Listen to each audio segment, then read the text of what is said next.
Welcome to the One Gang Worldwide podcast, your ultimate ride into the world of motorcycles. Visit cyclesworldwide.com where we offer a completely free marketplace for everything motorcycles. Join our One Gang community where you can connect, share info, and swap stories with riders from all over the world. Join for free at cyclesworldwide.com and be a part of the One Gang community right now. On today's episode of the One Gang Worldwide podcast, we're exploring the future of motorcycle design with Hugo Eccles, a visionary in the world of motorcycle aesthetics and functionality. In this episode, Hugo shares his philosophy on the intersection of technology and design, his approach to reimagining motorcycles, and the challenges of pushing the boundaries in an industry steeped in tradition.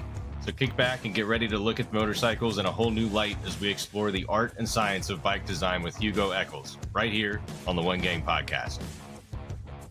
Carbon fiber, cantilevered carbon fiber tail on it. So did we just get the inside scoop? Did you just give us the inside scoop? A little bit. Here, only here on One Gang Worldwide. Well, we'd like to definitely thank Hugo Eccles for joining us here on the One Gang Worldwide podcast. This is an absolute honor on my end. As a motorcycle enthusiast and a builder, I've followed this guy's career for some time, and he's got a heck of a story to tell. So thank you so much for joining us here. Oh, thank you. Thank you. I appreciate it. Yep, thanks for being here, Hugo. So to start out, bring us back to the early days. What was it like growing up in the United Kingdom, and how did you develop the passion you have for motorcycles? Yeah, I mean, I think I would say first and foremost, I'm probably more, I'm a petrol head. Probably my passion started with cars, to be honest. Mm-hmm. I mean, when I was a kid, my mum had a MG Midget, and my dad had a couple of Sunbeam Tigers, which were kind of, I guess the precursor to the Cobras, really. Again, Carroll Shelby, you take a small English car and you drop a large American block into it. And so, mm-hmm. Yeah, so he'd done the same with the Sunbeams. And then we had a series of other kind of cars as well, like a BMW 2002, and then actually fun, like little Renault 4, stuff like that. So, mm-hmm. And then later on, my dad, had a whole series of other strange, weird, and wonderful cars. Actually, when I was a bit older, he had a Corvette Indy pace car replica. Really? I don't know if you've seen those. Oh, so they're black and silver on the outside. It was what, like 82? 80? Yeah, in the 80s. 80, yeah. Giant Indy 500 written on the side. It had like silver leather, which was, I didn't know you could get. I didn't know you could get leather in silver. We lived. And then my dad actually, when I was a kid, my dad had probably the first motorcycle I was aware of was my dad had a motorcycle when I was a young kid, little Suzuki 250, Cool. I think a little GS 250 that he used to commute up to London, for his job, and had a whole sort of weathered, sort of weatherproof coverall with his suit and tie underneath. So very sort of James Bond to my like very impressionable young mind. That's awesome. Yeah, and then then later on we'd moved house and we lived quite near. We lived near a town called Newbury, which is near U.S. Air Force Base, and so I think Mm-hmm. that's where he got the Corvette from. So now were you guys a Top Gear family? I know there's been plenty of controversy with that show in the last few years, but growing up, did you guys watch it at all? Yeah, I mean, there were definitely, and there were some other sort of precursors to that on British TV, and I can't remember what they were called, but definitely sort of car shows. Very interesting. Yeah, and then Cool. Obviously, this is also back in the day when magazines used to exist. Right. So What are those? I know. Well, they're sort of like the internet printed out on paper. I actually miss them, believe it or not. I miss magazines. I can still buy them. No, I know. Yeah, I've actually got some really nice, I bought some old copies of sort of Road and Track and Cool. I think Car Magazine, actually. I was trying to find an article that was really really influential. I think they did an article on the Countach 500S car. or 5000S.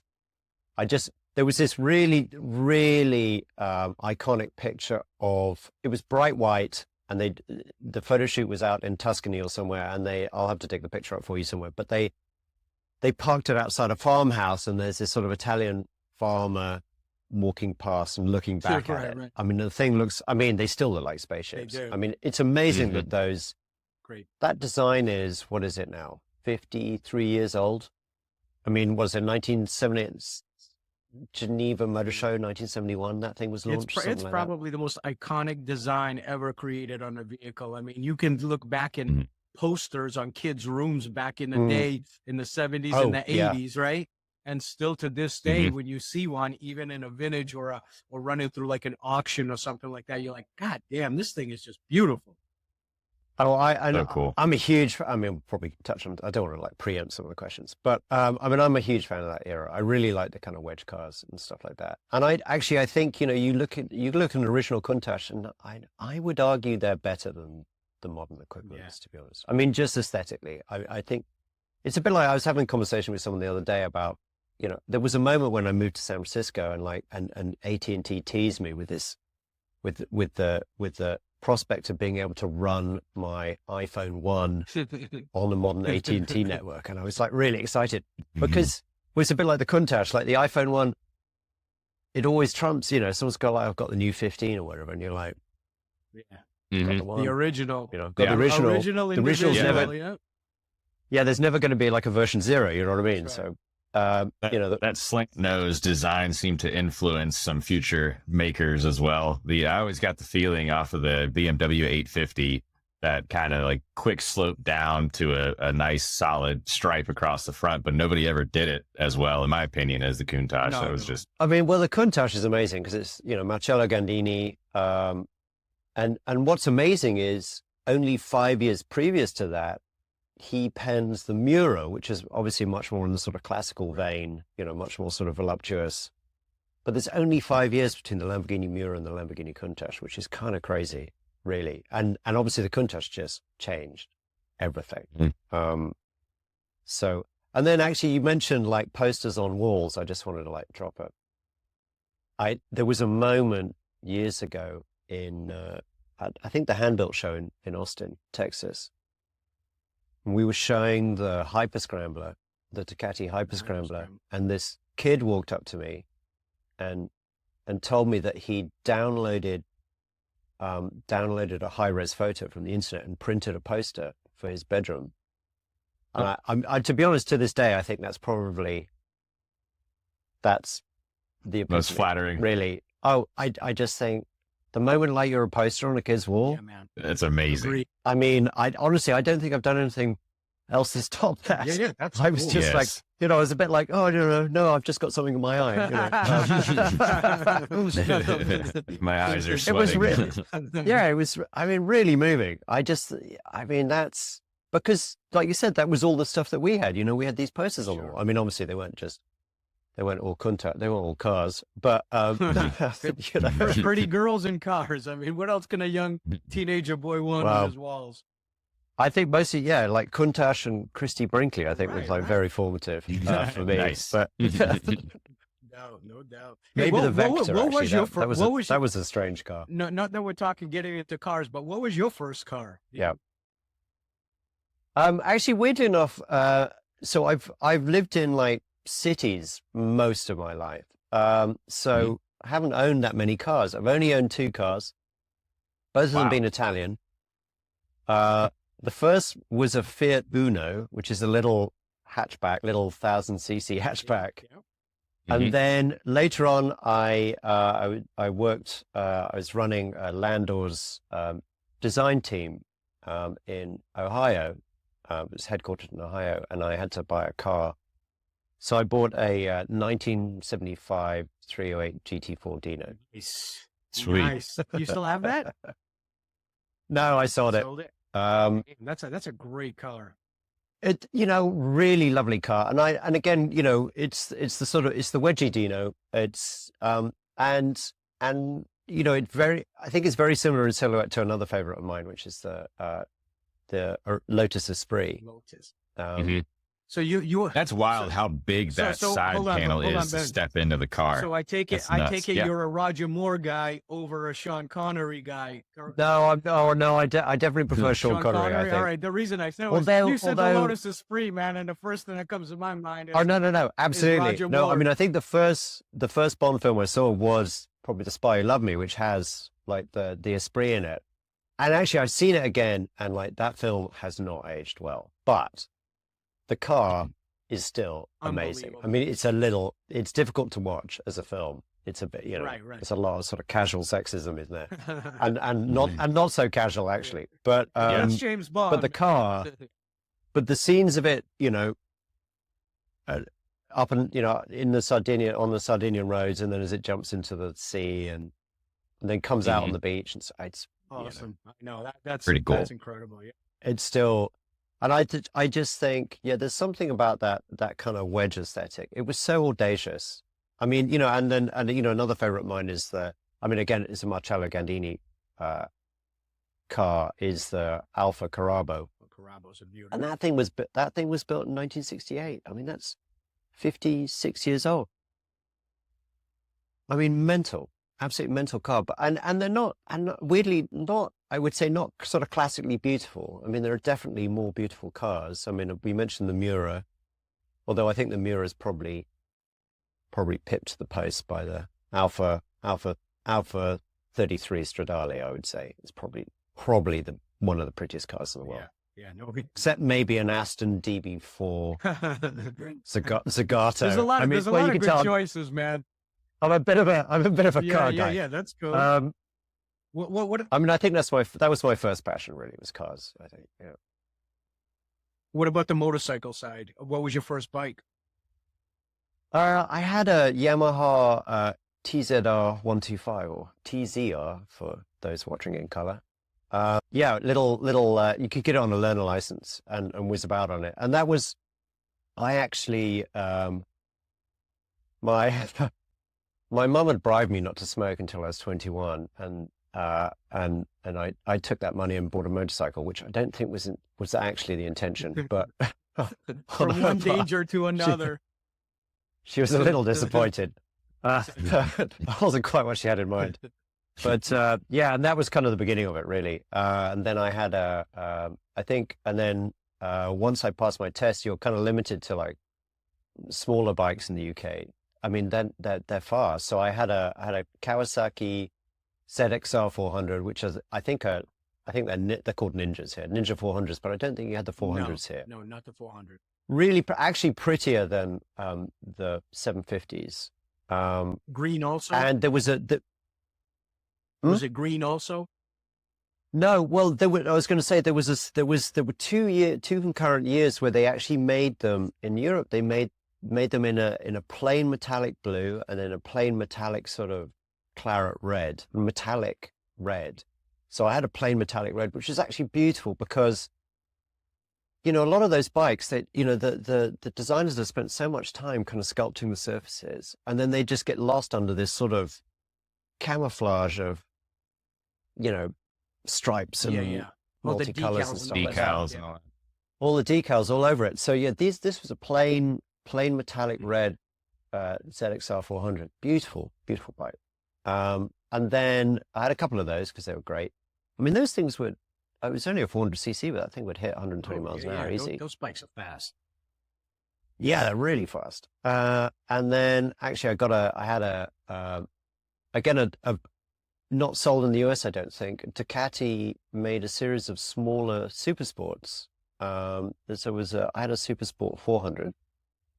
They actually made a smaller one, like a 350. But the 400s looked exactly the same as the 6s, the 750s, the 9s. I think they all shared the same bodywork. And then I had a Ducati 748, which I think is still one of my favorite bikes. The 748s, great bikes. Just great. Yeah, and actually, this is going to be a little controversial, so, might get people writing in. But actually, I think it was a better bike than the 916. The 916 had like a really narrow power band and more power, but I would say less of it usable. And so I just commuted around on a 748 in London for like years. Nice. Probably not like the ideal tool, but what was the common bike that most like friends of yours and stuff like that had back growing up in London? Well, I think when the 916 and 748 came out, like a lot of people bought those. And you know, you were kind of king of the road unless you had the misfortune of like pulling up alongside an MV Augusta F4, and then you were like, that's a sick bike. those MVs are killer, man. You know, I love those. Those things are great. Great bikes, man.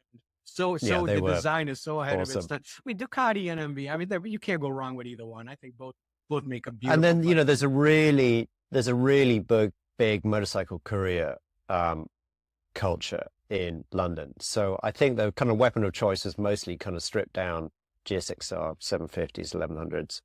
So not so much like. I mean, you know, growing up in the States, it's different. So we had our Honda Nighthawks, we had, you know, Jigsers, we had, you know, but like, I figured for some reason, I don't know, maybe it's because of movies, but I have no idea why. But like, I figured like Nortons, BSAs, Triumphs, more cafe style cruisers, you know, what big, but I guess in the younger generation, it was more sport bikes. And then the older guys kind of drove more of the cafe stuff. But I mean, the cafe stuff didn't really, I mean, it didn't sort of hit again until, I mean, there was, you know, there's a sort of hardcore contingent that was still sort of dressing like they're from the 1950s and sort of hanging in there. But, you know, the cafe racer scene didn't really hit again until, 2010? When they started bringing Something them like back, that. kind of reproducing them again as far as today's technology. With I would say something like that. Yeah, that's when that's when the Bike Shed Motorcycle Club kicked in. You know, Ducati just brought out their Sport Classic, which I have one of those. I have an early tri-clutch mono version. Nice. And I tell people actually at the time, I bought that really cheap. I remember I was living in New York at the time. I flew down to. I mean, I bought it from a dealership down in Dallas, and they were like, "Oh, where should we ship it to?" And I'm like, "No, I'm going to come down and pick it up." And they're like, and they rode it back, which is great because you know, if you take from Dallas, you can get onto the kind of I can't remember which one happens first, but there's Smoky Mountain Trail, then this Blue Ridge Highway. Yeah, so it's beautiful all up there. Beautiful Razorback. Yeah, sure. I mean, it's stunning. So, because I thought, you know, I'll get it delivered to New York and then I'll never really use it. You know, I never explore its capabilities. So I flew down to Texas and then rode it back. Did you end up using it in New York? Yeah, but I mean, New York roads are horrible. Yeah, that's awful. Ditch city, potholes, everything. Oh yeah, you know, you come around the corner and then there's usually you see like a kind of like there's this giant like pothole. I know, it's awful. 100 yards ahead, but like the 100 yards before that pothole is all gravel, so you can't do anything about it. Yeah. You know what I mean? You just have to like, you can't touch the brakes. You just have to like, oh fuck. Yeah. You just sort of. I know, man. I grew up outside of Boston, and same thing, man. Just especially at night, it's so goddamn scary driving sometimes. You hit some stuff so hard sometimes you feel like you blew out the seals out of your forks. I mean, it's so damn scary. But well, going on to the next thing, as far as like you attended Royal College of Art in London, where you got your industrial design, graduated with a master's degree, which is incredible. Did you kind of know that you were going into this design world and building world of the motorcycles? Well, where were you? Like, you got your degree. Where's your mindset at this point as far as where you're going? Well, I mean, I've been riding motorcycles probably as long as I've been a designer. So like, I mean, God, almost 30 years maybe. Wow. But it wasn't until I moved to California in 2014 that I kind of decided I put the two together essentially.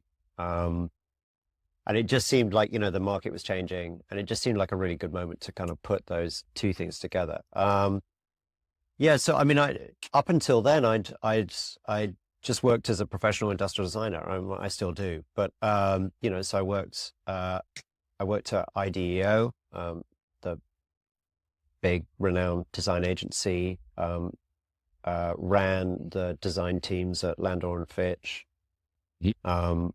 worked for Omnicom. So these are all huge companies, sort of corporate creative entities. And then moved to California in 2014, and decided to kind of combine those two passions, essentially. Did you move by yourself, or were you married at the time? I met my wife in New York in, I think, like 2010, and then actually got a job offer back in London. So I went back to London to work with Sir Terence Conran, who has this huge multimedia empire, and multimedia and kind of entertainment restaurant empire, and ran his design studio for a couple of years. And then I changed to a different design studio called Native Design, and we were doing a ton of work out in California for Hewlett Packard and companies like that. So, yeah. So my background's, I mean, it's probably worth it.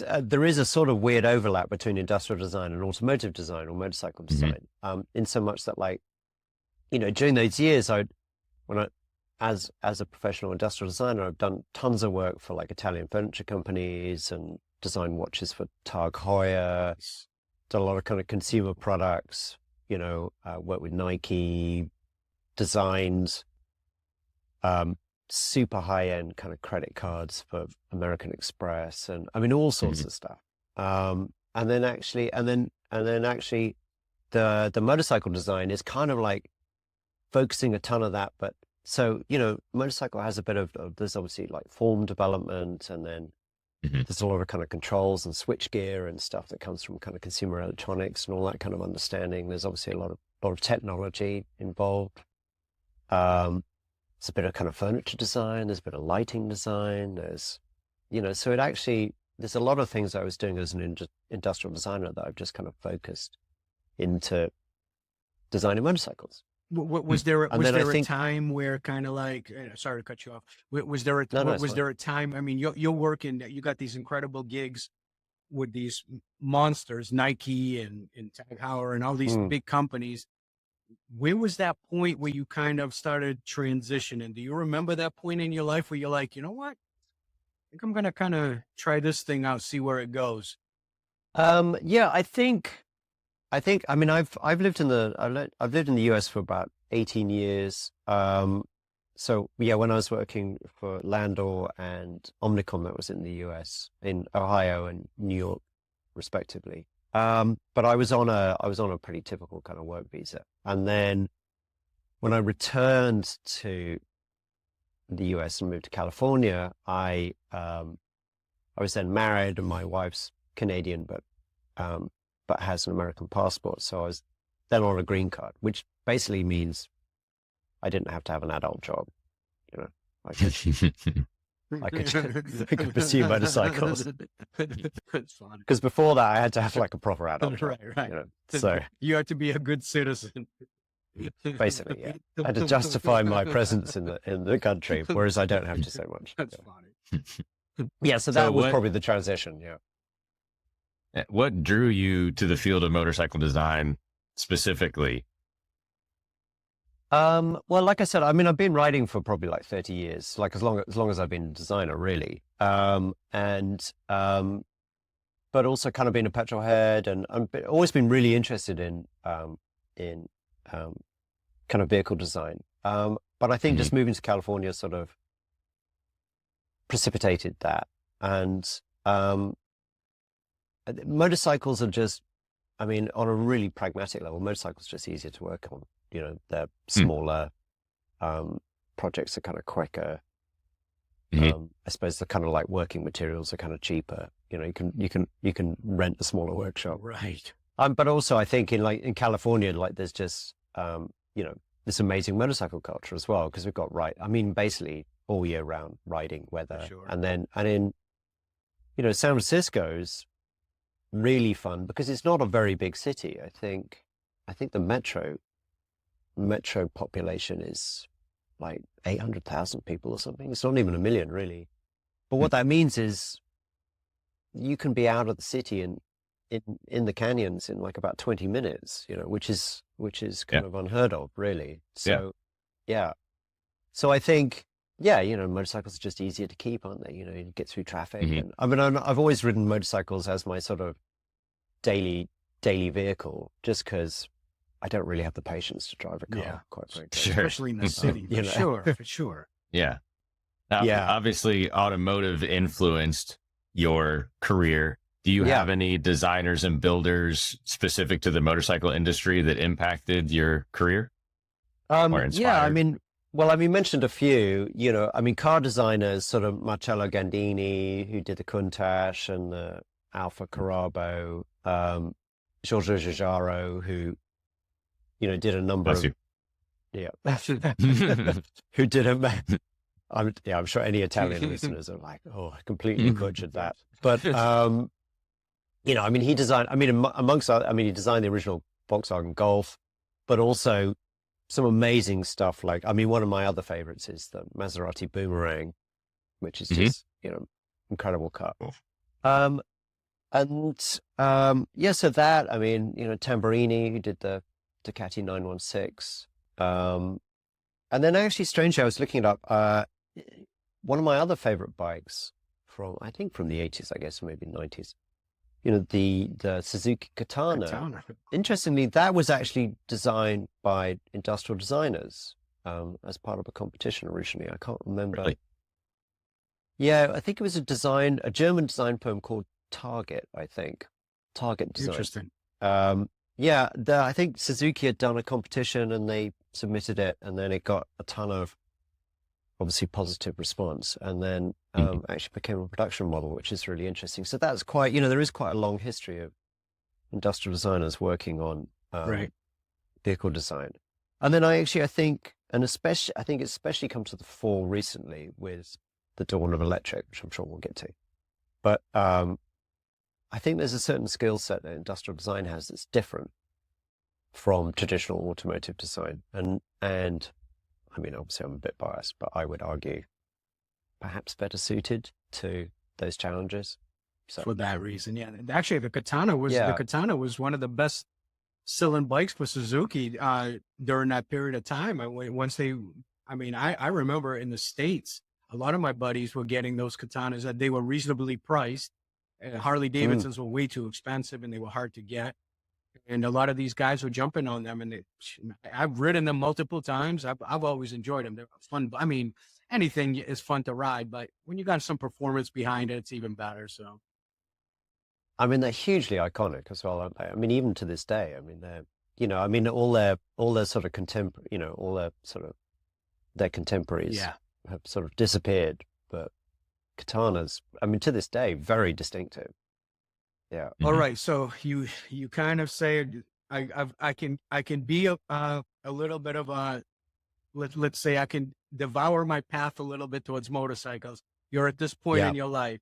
Now take us back to your first decision to say, you know what, I'm going to build a bike and this is what I'm looking at and this is what I'm going to do. Like, give us that, take us in that moment, take the listeners into that moment where you're just like, you know what, it's time for me to put something together myself, my design, my plan.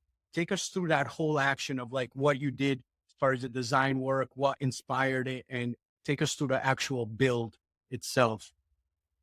Yeah. So I think the first bike I built was actually with my business partner, Adam, in London. I knew I was about to move to the US. I'd put my notice in at my design job, and essentially, you know, I was still getting paid, but I was put on what's called kind of gardening leave, you know, because we work on a lot of kind of confidential projects, and they're kind of like, well, you know, you have to work out your contract, but you can't really come into the office because then you know what we're working on. And so I was being paid, but sort of, you know, being paid to sit at home. And I spoke to Adam, and said to him, look, you know, and I knew Adam from the Bike Shed Motorcycle Club, which we're both kind of founding partners in, and said, look, you know, I'm thinking of setting this thing up in California. Can I come and get some kind of work experience? You know, you don't have to pay me, I'm being paid. And he was like, yeah, sure. You know, why not? Come on down. free hands, you know. Man, you kidding me? Yeah. And so the first two builds, one was in London and then one was in California, were both BMW Airheads, sort of 1980s Airheads. So the first one in London was the 021 Raw, which Adam and I kind of worked together on. And then the second Airhead was the California with a K. That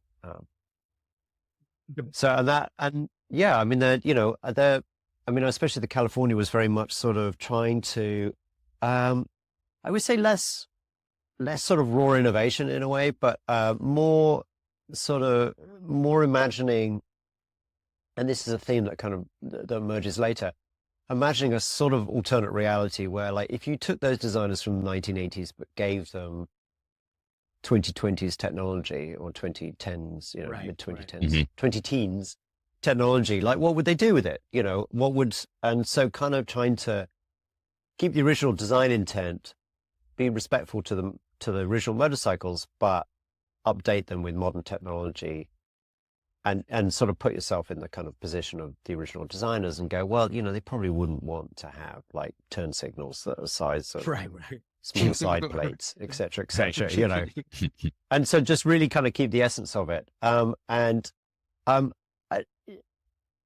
With the more sort of, I would say sort of classic builds, like another example is the Moto Guzzi Supernaturale. Like, I think what I was trying to build was trying to build the motorcycles like you remember them in your mind's eye, not necessarily how they really were, but like how you remember them. So the Supernaturale was kind of evoking the 1970s. I mean, it is based on the mid-70s Moto Guzzi, but it was trying to evoke the Moto Guzzi Le Mans motorcycles. And we actually, after like months of trying to find one, we found an original Le Mans tank. And then when we got it into the workshop, we're like, oh, that's actually a bit disappointing. Like, didn't look right on it. I was talking to the client. Well, the client was like, I remember it just being a lot lower and wider and longer. And I'm like, well, we should probably just build that instead then. So, yeah, so the Supernaturale very much evokes the kind of the Le Mans, but it's kind of as you remember it rather than as it really was. I mean, it's a bit like when you think of the sort of mid-80s, Gixxer Slabbies and stuff. They're actually, when you see them in reality, they're quite short and they're quite tall and they're quite narrow. But at the time, maybe in comparison to what else was out there, I remember them being a lot like lower and wider and longer. Do you know what I mean? And we're actually doing that for we're doing an electric motorcycle project at the moment based on a Energica electric motorcycle. And using, I think, the mid-80s Suzuki bodywork from SERT, which is Suzuki Endurance Racing Team, SERT. They had a bike called, I think it was the XR51 or something. Anyway, they did an XR69, I think. They didn't make many of them. They were like prototype bikes, but we're going to kind of slam it, basically. We're going to kind of drop it and widen it. Gotcha. Make it kind of just stealthy, like a stealth almost. Well, this is actually the Energica build's a bit one of those sort of like alternate reality things. It's got a slight sort of cyberpunk quality to it. It's almost like 1980s technology and 2020s technology, and you can kind of see the technology kind of pushes through.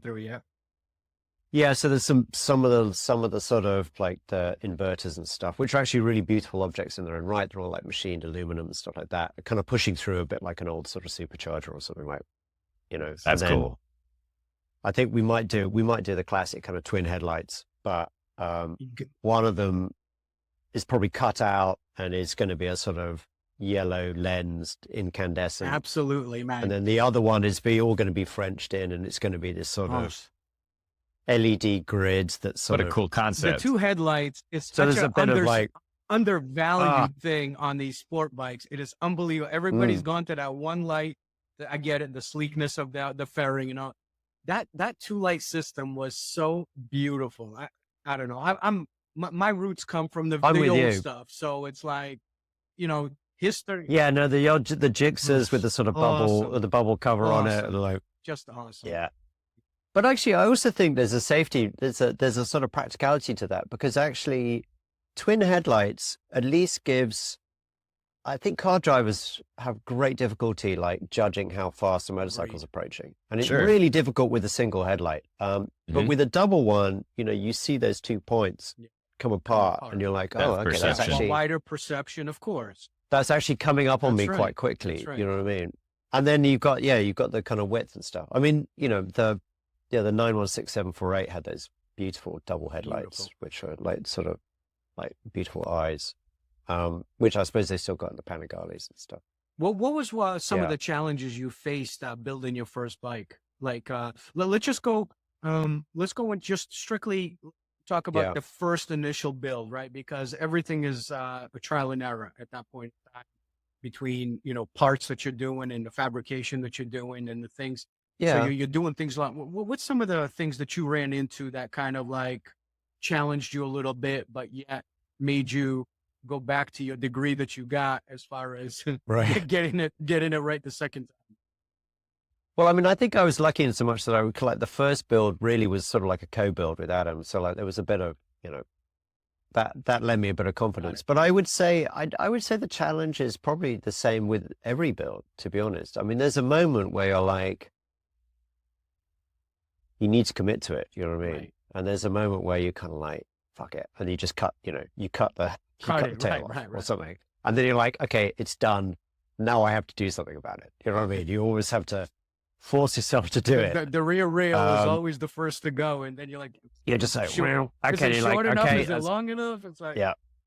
But it's like, right, I've cut that off now. Now I have to move do something forward. about it. I have to, I mean, I find myself, and, I think we'll probably touch on this later again, but like, I think the sort of process of innovation in a way, is I often intentionally kind of paint myself into a corner to force myself to work my way out of that corner again. I mean, I think, one of the things that's quite useful from like decades of being an industrial designer and part of the kind of job in a way, being an industrial designer, and it's quite a weird thing to do, but you have to be comfortable with being uncomfortable. Like if I'm kind of unsure, I know I'm pushing it, and it's not guaranteed at all, but it's more likely that something innovative will come out of that. It's very easy to do a classic cafe race is quite easy to do.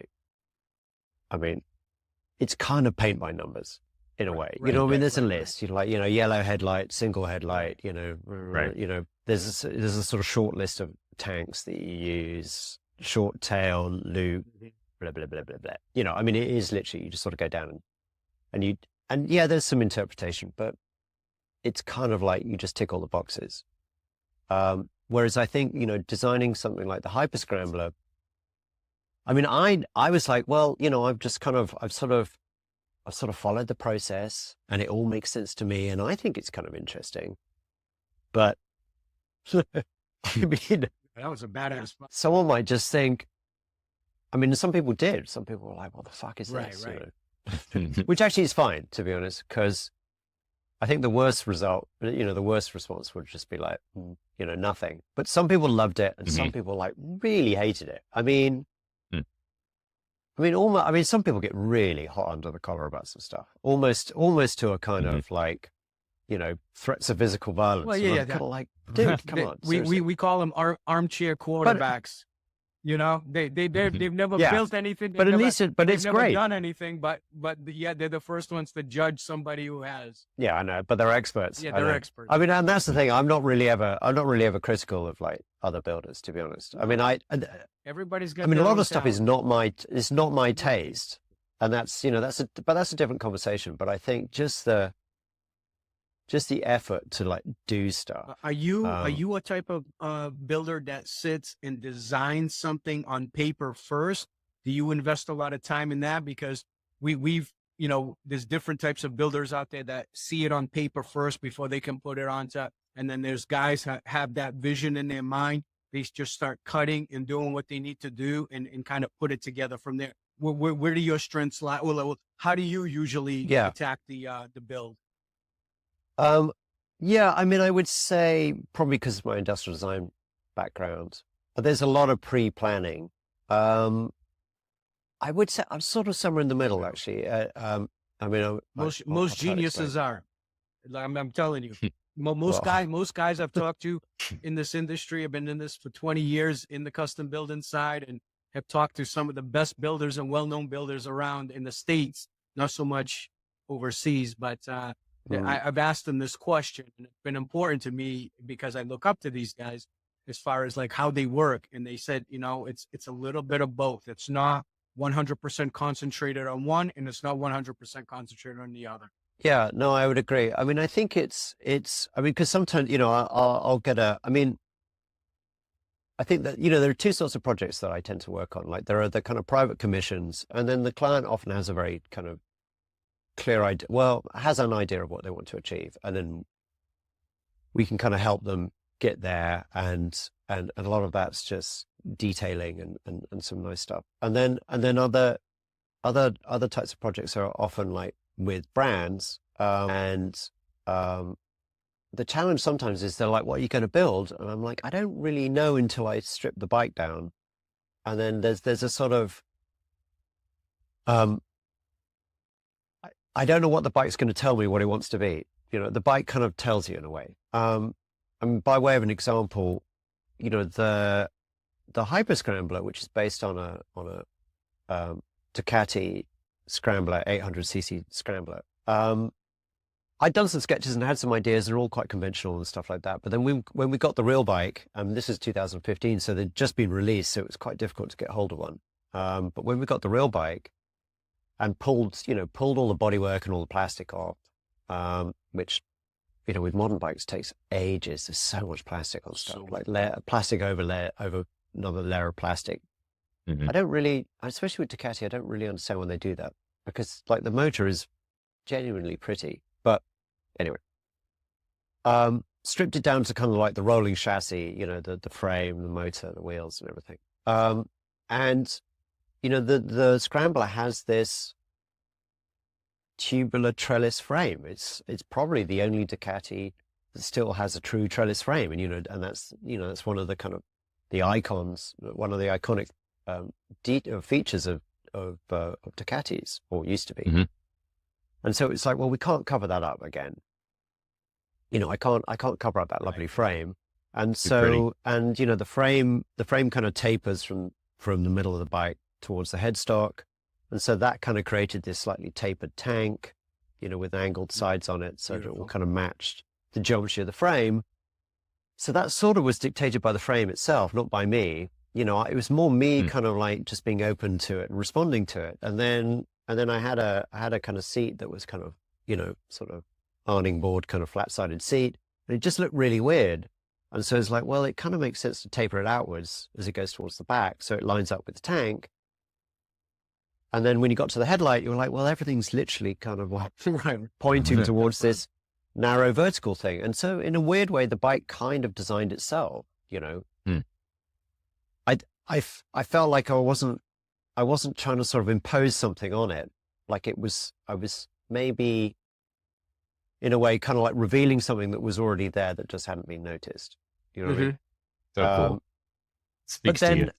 Then having decided to do that, there is quite a lot of planning on like, okay, how are we going to fit everything in? And so then what I often do is I build a lot of, I use the other version of CAD, cardboard aided design. And I built a lot of cardboard bucks and stuff like that. And that's partly because increasingly a lot of work we do is like in 3D CAD, like on the screen, and designing on the screen is a little deceptive. It's very easy to lose all sense of scale. And you can design things on the screen that look amazing. And then when you build them in reality, you're like, ooh, no, that doesn't really work. Or you can build things in reality, look great and they work. But when you kind of build them on the screen, they look a bit dodgy. But you're like, no, but we built it in reality. So we know it's going to be okay. So I use the analog and the digital to kind of like keep each other honest, really. There's a real dialogue back and forth between the two. It's just really quick as well. I mean, like analog stuff's quite easy to build. It's quite quick to build, like cardboard volumes, and they don't even necessarily need to be like particularly sophisticated. The original Hypertank it didn't have radiuses and fillets and stuff on it. It was more like, can I stand in the corner of the workshop, kind of squint at it from different angles and kind of go, yeah, actually that's promising enough to go to the next sort of level of resolution. Do you know what I mean? Yeah. Not to be sexist in any way, shape, or form, but a beautiful motorcycle is like a beautiful woman. It's all about the lines and the curves, right? So that's the design feature and I know this sounds bad talking about this on the podcast. It does sound bad. But it is the truth in somebody who's done it and who works at it and loves the industry and loves the motorcycles. That's how it's like the designs of a bike, when you look at it from different angles, is so important. And those are the things that a lot of people miss. And you kind of going back to your question about Ducati, when you said, I don't know why they do it. They got to justify the money that they're charging for these things. So they're going to put more stuff on it. I think that's one of the reasons. Maybe. I mean, I think designing minimal things is quite tricky because you have less things to hide behind. But I agree about the point about the Hyperscramble doesn't really have a lot of curves to it, but it's definitely, the lines is a really good point. I mean, one thing that's really apparent as well is you can design things that are geometrically correct in the computer. Like you can line everything up, but then when you build it, it doesn't look like it's lined up. And very often and then like the physical modeling really helps you with that, because sometimes to make it look right, you have to kind of build it quotes wrong. You know what I mean? Like you don't, because, our eyes are they're slightly fisheye and it distorts stuff. And when you're standing near the back of a bike, you don't necessarily read like a straight line as a straight line. I mean, one of the classics from industrial design is like, you never really build anything with like a pure flat surface. Because the weird thing is actually, if you do a truly flat surface, to the human eye, it looks very slightly concave. And to make something look flat, you have to make it very slightly convex. Otherwise it does this sort of, visually it does this oil canning. It sucks itself in. Although technically it is flat, but it doesn't look flat. It's weird. So, there's a lot of stuff you need to sort of build. And I think sometimes a lot of things that are built solely in CAD kind of suffer from that a bit. They look a bit strange in reality. I'm like, I get what they were going for, but like, I think they should have prototyped it in person just to double check it. Because there's these weird things that like just perception does, and like with a hyperscrambler, there are things that look like they're lined up, but actually if you build them, when you build them in CAD, they're not. But you have to build them slightly incorrectly to make them work. It just because we're not, the way we perceive things isn't, like you can draw a perfect through line, but actually your eye doesn't really see it like that. So and then obviously perspective is working, and so there's a bit of like, it's very difficult to judge that stuff in on screen. Like if I wanted actually to look like dead flat, I have to make it flare out a little bit further away from me.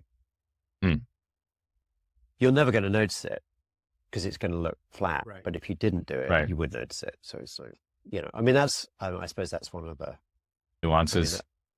Or one of the slight, not a frustration with a small f. Like one of the frustrations of like good design is actually good design you don't really notice. I mean, I think sometimes design's a bit like acting sometimes. I think if it's really good, you don't notice it. You know what I mean? You just believe that character. You believe the... Right. I mean, I think there's two sorts of actors, right? There's some actors where you're just like, I didn't even know that actor was in that film. I didn't even recognize them.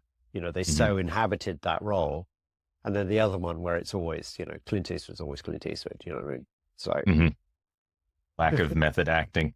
In your 3D design workspace, do you ever bring in an image of what you've created in the physical world into the artboard or into the canvas to kind of work with the design? Or do you have any tricks like that to kind of help your process while you're on the screen? I mean, I suppose with the physical stuff, we're just mostly making models and then measuring things and then translating them back into the CAD. But yeah, we take a lot of pictures and stuff. Yeah. I mean, because it's quite weird as well. Like with the human, you look at something with the human eye and then you photograph it, it actually looks different as well. Mm-hmm. Which is, I think what's quite interesting is I think people have this misconception about design. I think people think designers have this ability to like imagine stuff in their head. And actually, the reality is we just build everything. You know what I mean? It's like, I was explaining, I'm also a design professor, and I was explaining to some of my students the other day, it's like, look, how do you know that idea is the best idea? Well, it's the best idea because you've built the other 99, or you've explored the other 99. Like, it's not like some sort of spark of genius thing. It's just grind, basically. It's not very sexy, but it's just grind. And that's times, also, yeah. Sorry, a lot of times your design comes out significantly different than how you visualized it. Oh, totally. Well, there's always a moment where you're working on a bike and you've been in the shop and it's been on the stand, so it's been on the lift or whatever, so it's probably like about a foot higher than it normally is, and in the workshop you can't really get more than like sort of 10 feet away from it. There is a moment where you kind of roll it off and you push it out into the kind of daylight, and you get to stand like 20, 50 feet away from it, and you're just like, that's so different. That's so different than what I thought I was building. I mean, it's not bad. It's just different. You know what I mean? You're just like, oh, okay. But in a way, like I said, I try not to be too, sometimes it's a challenge. I try not to be too sort of dogmatic about it. I don't think from the outset of a project, I would say, right, I'm building a chopper, because it might just not want to be a chopper. You know what I mean? And so in some way, I mean, use another analogy. I mean, I think designing is a bit like riding a horse. You've got to be it's sort of going to go where it wants to go. You can sort of steer it, but you can't yank on the reins too much. It doesn't really work like that. Let it do its thing. I mean, yeah, like with the hyperscrambler, like it's sort of, I quite like working with existing platforms because they kind of force you into some challenging situations that you wouldn't naturally choose, right? I mean, I've seen some motorcycles which have been, designed from the ground upwards, and in a way they don't have a lot of tension in them because like everything has kind of gone the way the designer wanted it to go. And it also ends up being quite a sort of, there's a very sort of singular tone to it.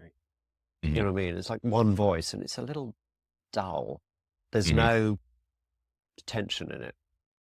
Now you've mentioned you would bring yourself kind of back into a corner in this design process, and your design philosophy has been described as both innovative and minimalist.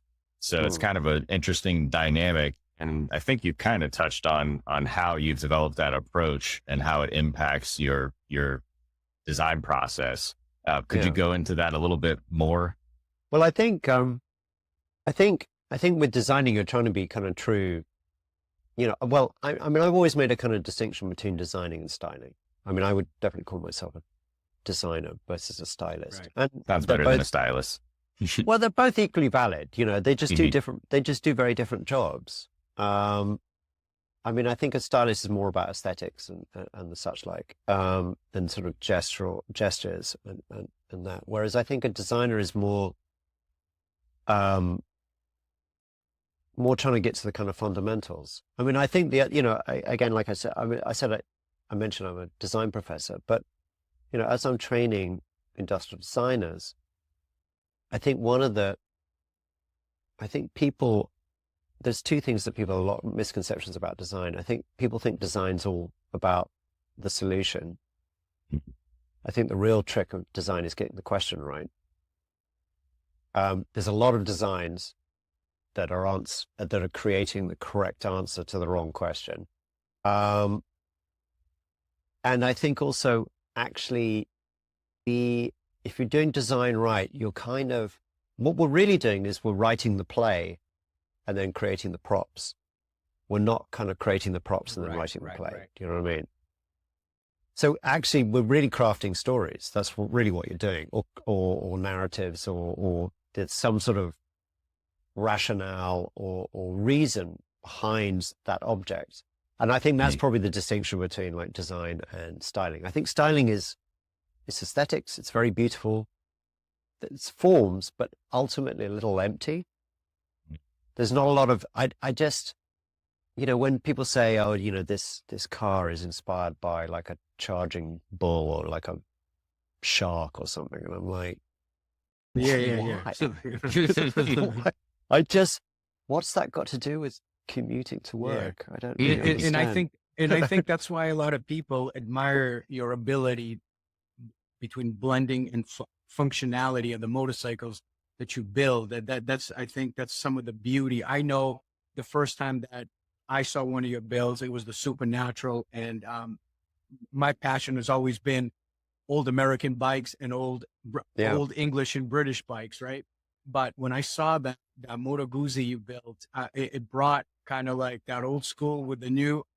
It blew me away. I absolutely, and I think it was one of the main reasons I started following your trajectory in the motorcycle building, where I was like, damn, I'm like, you really know how to do both. You put that functionality. You can see that you still have that old flavor, the old school flavor of bikes, but bringing it in with moving it into today. So you're giving the best of both worlds, but great functionality on top of the look too. So.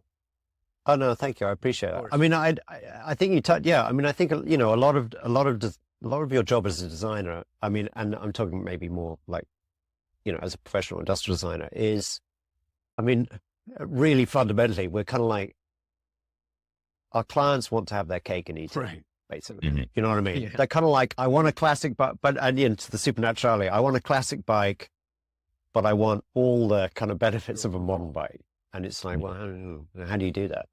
And so, yeah, actually, there's quite a lot of modern technology in the Supernaturale that's very, like, we kind of vapor blasted the modern GSXR forks and stuff. So like, you don't really see it. It's all tamped down a lot. Do you have a favorite build? I mean, I think. Do you have a favorite one that you enjoyed the most? There's always one that you kind of like. I don't know why. Sometimes when it comes together, like you've envisioned it, just through history and stuff of mine, like you envision it, you build it, and then it kind of like, and the first time you hit that start button after you, and it's just like, damn, like everything just went so smooth on the build. Is there something that sticks in your mind with one of yours like that? I mean, I think they're probably more like details. I mean, they always turn out differently than you think. They're always like hugely challenging. I don't know. I mean, I think I've got a soft spot for the Hyper Scrambler because I think that was the first moment. I mean, because I really enjoyed building the Supernaturale, but it's classically beautiful. So there are certain kind of rules and templates for that. You know what I mean? I mean, there's a certain kind of rule of proportion, etc. And if you kind of follow that, you can't really go wrong. You're kind of okay with it. And admittedly, and there's some really nice detailing and stuff in it. But like, I think that the Hyper Scrambler was the first bike where it was really kind of like, I really didn't know what it was going to turn out like, and whether it was going to sort of work or be successful, or people were going to like it. I mean, and then I think, going on, I mean, I think, the XP for Zero was similarly. That was a sick one too. Well, because also I'd never worked on electric before, and I don't really agree with electric motorcycles looking like combustion motorcycles. I just think it's really weirdly retrograde. I mean, the weird thing is, I think putting a tank, air quotes, for those listening on the radio, putting a tank, air quotes, on luggage compartment. I mean, come on. But putting a tank on like electric bike is a conceit. But the weird thing is, it's actually a conceit built on a conceit, because modern motorcycles are fuel injected. And in fact, most modern combustion engine tanks aren't tanks anyway. They're like airboxes. And the fuel is actually hidden under the seat or down in the belly pan or something, because it's fuel injected. You've got a fuel pump. Right. And so you can literally put the fuel anywhere. And in fact, actually putting it really high up and near the front isn't great. You actually want to put it somewhere near the center of gravity so that that doesn't affect the handling too much. And so often they're kind of like under the seat or something. So they're like, so with a fuel injected bike, like the quotes tank is kind of a conceit anyway. And then you're building another conceit on top of that conceit. And it's just like, God, can we just stop? You know, just draw a line and just sort of go. And also I just think I think it just, oh, I have to say initially, just before I jump into this, I know people get very upset about like electric versus gas, blah, blah, blah. I think the way I navigate that is I think it's an and conversation, not an or conversation. I don't think it's gas or electric. I think it's gas and electric. I think they're both awesome in very different ways. They've got different characteristics. I think anything that's just like fun and fast, hey, whatever. Right. And hydrogen, whatever else next comes up, great. Why not? You know, powered by elastic bands. Who cares? I really don't mind. Do you know what I mean? But I think, yeah, I just think I think if you make an electric bike look like a gas bike, you're kind of underselling it. In a way, I think it encourages people to think that an electric bike is a bit like a gas bike, but just with a different motor in it. And they just are very different characteristically. Yep. Very, very different. And you ride very differently. And it's just a different experience. And I think you're underselling it. You know what I mean? I think it's just it's a new and different thing. And I think you're encouraging people to draw a kind of false equivalency that's not really there. And so that was, you know, that's what came up with the XP, was this idea of, well, the XP is actually a design. It's maybe because of my background, but it's actually a design language for Zero that's uniquely ownable by Zero. In fact, you can't build an XP on a Livewire or an Energica or a whatever, any of their competitors, because they just have different architecture. You can't do that. So it's actually something that, so I mean, for the XP, it was much, I mean, it was a self-generated brief, but it was like, could we actually start the debate on what would a design language for electric look like? And it's definitely supposed to be the beginning of a dialogue. It's not a kind of drop mic. This is more like pass the mic. Right. Like, okay, this is my opinion. What do you think? And then I want, you know, want other people to kind of go, yes, and, or no, but, or whatever, you know, and then respond to it and kind of go, well, yeah.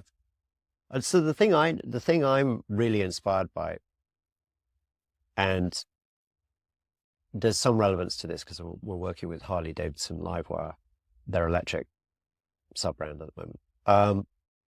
If you go to like the Barber Museum, you know, in Birmingham, Alabama. Oh yeah, Birmingham, like, been there, awesome. You look at the bikes from like the turn of the last century, you know, the 1900s, 10s, 20s, which is actually when a lot of these companies, you know, like Harley and Triumph all came into existence. I think Harley's 1903, wasn't it? Last year was their 120th anniversary. Oh, yeah. But I mean, like Triumph and BSA and all that lot, Indian, they're all around, they're all in that decade. But just, you know, there was no industry standard. Like there was this, and in the you know, combustion was this new thing in the same way that electric is now, 100 odd years later. And there was just this sort of Cambrian explosion of forms and layouts. And they're like, you know, does it have a steering wheel, or like, you know, does it have levers, or does it have handlebars like a bicycle, or do you sit on it like a bicycle? Do you sit on it in, you know, like, is it like a chair, or is it like a, you know, I mean, there's all this amazing exploration. And I just want kind of electric to be like that. You know what I mean? To be like, actually, freedom. There's so many, well, you know, motorcycles are laid out, a lot of the layout is just practicality, right? You know, traditionally you have a gas tank, and then below that head carburetors, because they're gravity fed, and they're above the engine because that's gravity fed, you know, and then you put the carbs on the back so they're out of the airflow, so you don't get like fluctuations in pressure, and then you put the exhaust manifolds on the front because they get cooling, and then you kind of direct them so they don't burn the legs of the rider and stuff like that. But like, most of those things don't exist in an electric bike. So like, why are we still doing sort of weird gas tanks and sort of, it's basically just to keep the perception that it's a motorcycle more than anything else. No, I mean, I get it. If you're looking, I mean, look, like, you know, I'm starting to, as we're doing these podcasts and we're talking to you know, companies and guys who are creating this stuff and building a brand. I get what they're doing. You can't take away the beauty of a motorcycle, the curvature, going back to the curvature of the motorcycle, right? So that's if it looked like a moped, who the hell's going to buy it, right? No, I totally get that. I mean, but I think, you know, and what I did with the XP was like really examine some of that stuff and kind of was like, well, like, why is that really there? What is that actually doing? You know, and like, and there are parts of like the gas tank that you need to keep. Like, it's really useful to have surfaces that you can squeeze with your knees because that really helps with the control. I say create a nice luggage thing, like to put stuff in, you know. I mean, especially storage, storage, man. I mean, shit, no, exactly. Or make it kind of modular, or like you can add or subtract, or I don't know. Give it some use, but you know, instead of just a look, you give it some use. Yeah, but you know, but the gas tank originally, like, it was that shape because of the way it was manufactured, and like, and it had to, you know, be watertight or you know, liquid tight, et cetera, et cetera. And there's a ton of stuff that some of those things you do need to keep, but most of it you can kind of remove or rethink. And it doesn't necessarily stop it looking like a motorcycle, perhaps, because I think there's still like a certain kind of, you know, position that you want to ride in that's quite comfortable. And again, you know, with the XP, I wasn't suggesting, I just used, you know, relatively conventional like suspension components and stuff like that. I wasn't really wanting to reinvent all of that. But it was kind of, the XP was this idea of like, well, let's imagine a kind of alternate reality, like a parallel present where, in fact, motorcycles, like gas motorcycles, have never existed, and motorcycles have always been electric. What would a 2020 electric motorcycle with the benefit of 100 years of development look like today? And so I'm not changing physics. No, man, you knocked it out of the park. That was a thing of beauty. That bike was a thing of beauty. No question about it. But the odd thing about that bike is it's not actually quotes futuristic at all. It's actually kind of like present day, but just from a very close kind of parallel reality. Because, you know, we nearly had that reality in the 1900s. Like, I think at the turn of the last century, there were twice as many electric vehicles on the road as gas vehicles. And then in 1914, 1915, Thomas Edison and Henry Ford were going to start an electric car company. And they prototyped some using the Model T chassis. I mean, we were so close. We're so close. Yeah. We really were. You know, and what a different present we would be living in. I mean, you know, it would have its own unique problems, obviously, and challenges, but you can't, you know. But yeah, going back, so it was kind of like, what would said, that look like? Yeah, sorry. Right. Oh, don't be. So going back to what you said about a conceit on top of a conceit, I can see how, from a designer's aspect, that can be kind of frustrating because you're almost unnecessarily pigeonholed into a set of parameters for designing something entirely different that doesn't need those parameters. There's obviously practicality to having something similar to a gas tank. So to switch gears, when you collaborated with Moto Guzzi on the V9 base, the V9 Pro build, you were creating a completely custom bike, but within those parameters, so it still captured the essence of the original build. What was that process like? How did you approach it, and how much, you know, it's significantly different than starting an electric bike that's, you know, an entirely different theme, I imagine. Oh, yeah. I mean, well, I think, you know, the difference between, say, working with like Moto Guzzi and someone like Zero is that Zero, although they've been around for, you know, a long time for an electric, I think they're the longest running. They are still running bike, 15, 17 years, something like that. But Moto Guzzi has a whole history. But actually the Moto Guzzi process was quite similar to the Moto Guzzi V9 was quite similar to the Hyper Scrambler, in so much that, like, I stripped it down, and then there was this really distinctive kind of form in the frame that that sort of suggested a sort of flat tracker, street tracker. And that's sort of what built on that. And then, you know, the thing I like about the Moto Guzzis is they've got this wide kind of V, you know, the motors are beautiful. They're real jewels. And it was kind of like, well, why don't we just build a relative, a sort of almost intentionally slightly slightly underscale body to let the kind of motor shine. So in this instance, you stripped it down to then let it speak to you. Yeah, so I mean, similar to the Hyper, like kind of like stripped it down and then noticed some of these forms in the frame and then sort of used those and built them back up. So that wasn't necessarily, the inspiration wasn't something that we'd created like out of thin air. It was kind of like there, and it was like, oh, and then, you know, we're working on the Volvo version, which has these like really, really fun kind of like fat wheels. It's got these big 16-inch, I think they're like 140s by 16s or something. But like they're quite chunky.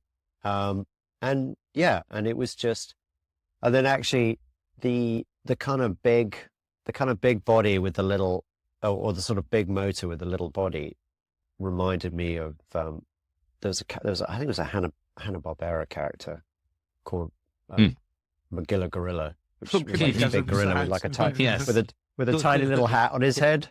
And so that became the sort of unofficial mascot, and then we decided to put that on the tank. So that's where the Magilla Gorilla kind of reference comes to, because it was kind of like this big motor that we were celebrating, and it had this little kind of bodywork stuck on it. That's fun. And really, really minimal bodywork. I mean, it's comfortable, and it's actually a really fun bike to ride. Because it's quite small, and I'm a real fan of, and I think this philosophy is starting to kind of re-penetrate the American market. But this idea of, because I think it got lost or forgotten, but like more relatively lightweight motorcycles are really, really fun to ride because they accelerate quickly, they stop on a dime, you can manhandle them. Handle nice, yeah. Difficult if you're trying to 900 pounds of motorcycle it's a lot. It's not responsible. It's a lot. Not in the way that like 400 pounds. Agreed. And you can pick it up if it falls over, which, right. does happen. Hey, that's huge. Your Hyper Scrambler, you talk a lot about it because of the enjoyment you had at creating this thing. It was also featured on the Jay Leno Garage Show, which was really cool. Yeah, I watched that, and he rode the bike, right? Gave it great reviews. I mean, he said the bike handled beautiful a lot. He felt on it a lot better than he thought he would, which was awesome. Yeah, I know. What was your mission with this thing? You kind of took a shot in the dark with this. It's never been done like this. Were you planning to possibly maybe start a little chain at Untitled and started kind of building a little bit of a production line as far as the bikes were concerned? Was that the goal for this? Yeah, a series of them. I would actually say, I mean, I think, again, maybe because of my industrial design background and and obviously that's sort of based in industrial designs, geared towards manufacture. Right. I mean, all the bikes are really kind of designed with, I would say, at least small batch production in mind,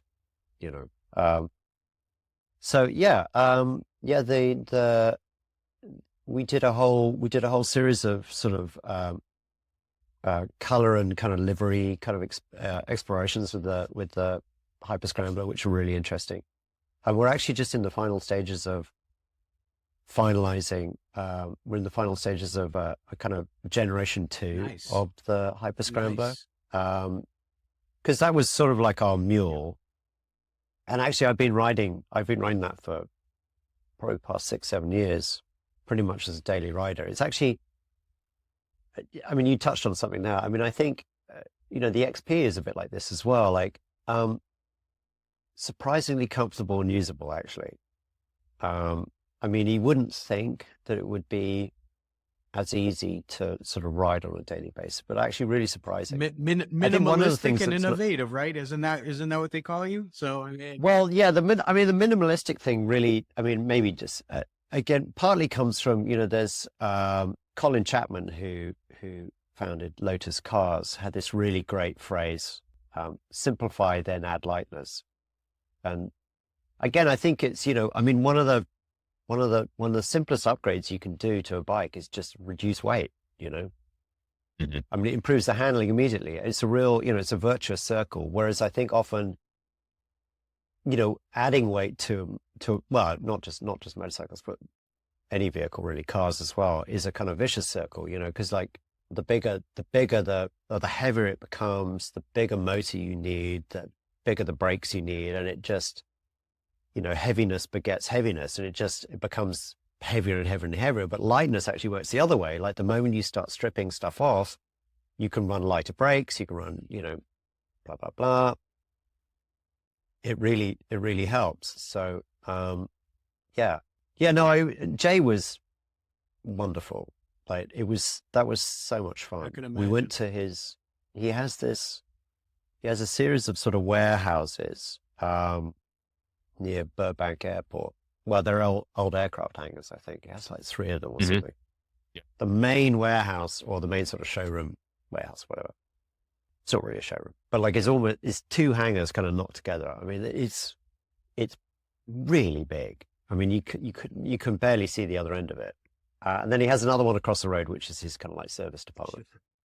And Nice to be Jay Leno. I mean, he's super lovely. I mean, while the crew were kind of setting up the cameras and stuff, I was there. I took my wife along, and a photographer friend of mine, to kind of document it. And while his crew was setting up the cameras and all the sound equipment and stuff, like he walked us through his collection for like an hour or so.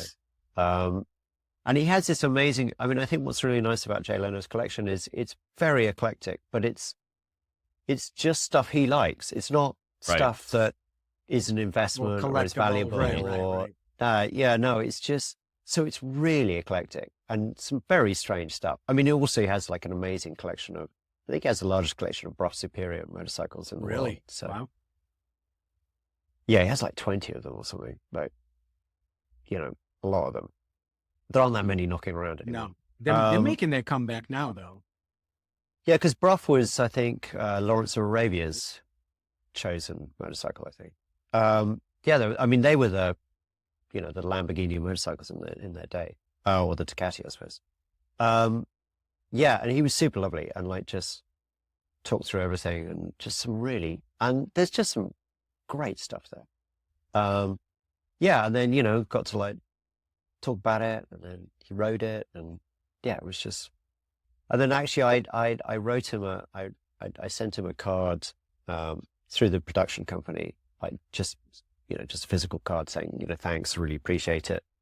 And he phoned me back to thank me for my card. I mean, and you know, like he's got like 1,001 things to do every day. Like, He doesn't need to phone some bloke he met for a day, like a month ago. That's awesome to hear. I just thought, you know, that's classy, isn't it? It's good. Mm-hmm. That's cool. Mm-hmm. Yeah.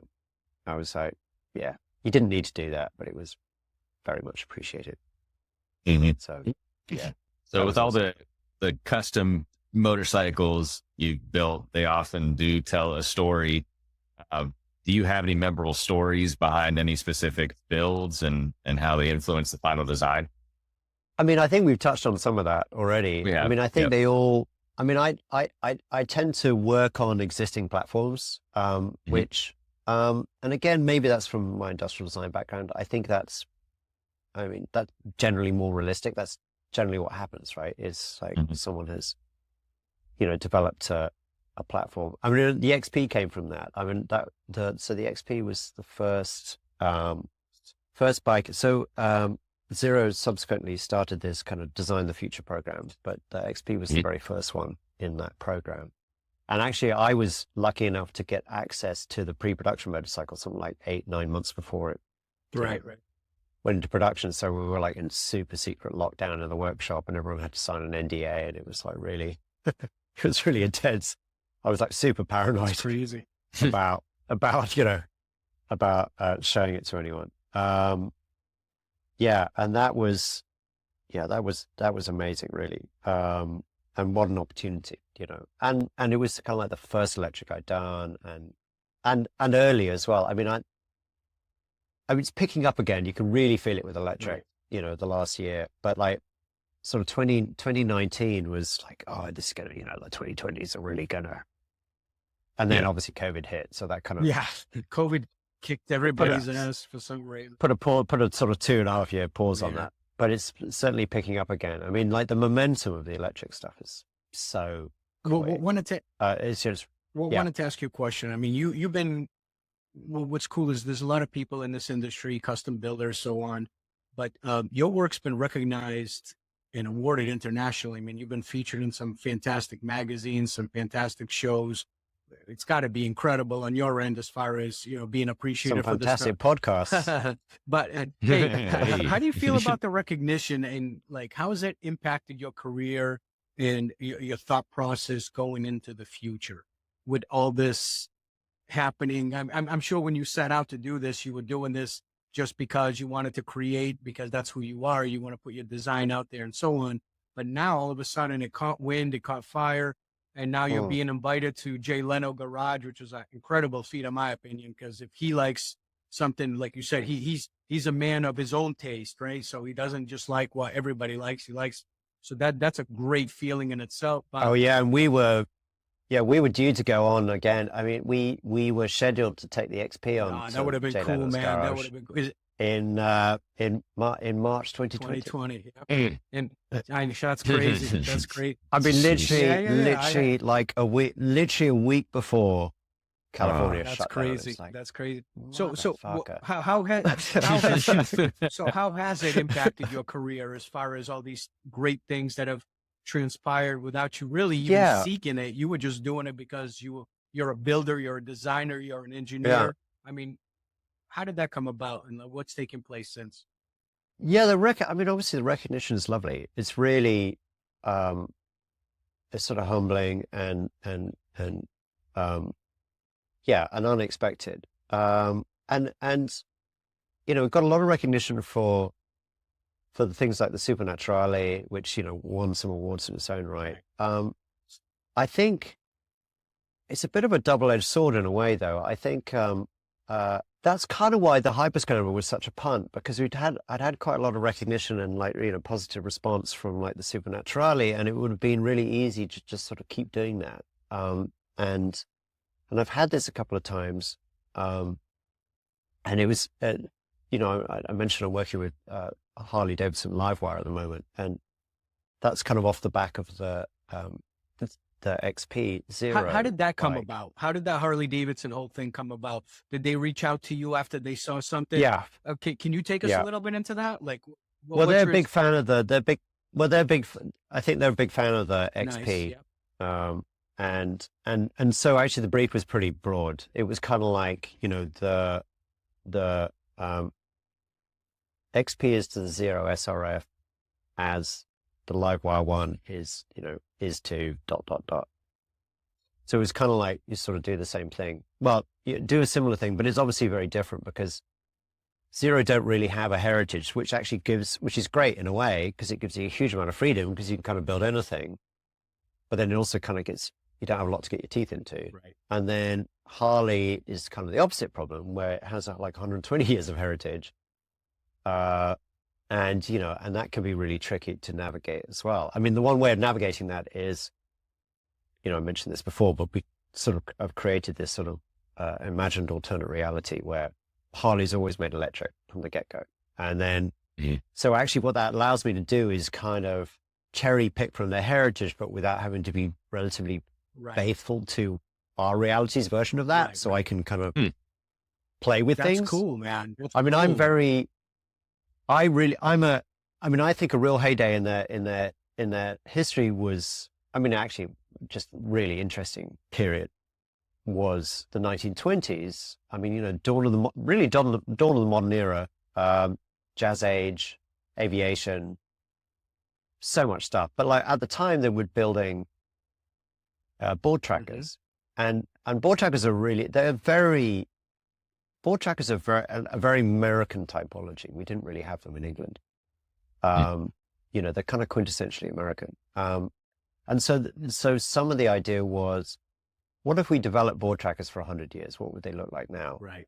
You know, electric board trackers, but develop them, you know, but with modern kind of MotoGP technology. Nice. And you could sort of argue that, like, and if board trackers remains the kind of template for race bikes, and you could sort of make an argument that like that, in some alternate reality that might be possible. I mean, they're still driving cars around an oval, so they're still doing the Indy, just like so you could still imagine they might be doing that with motorcycles. So they just make it faster now.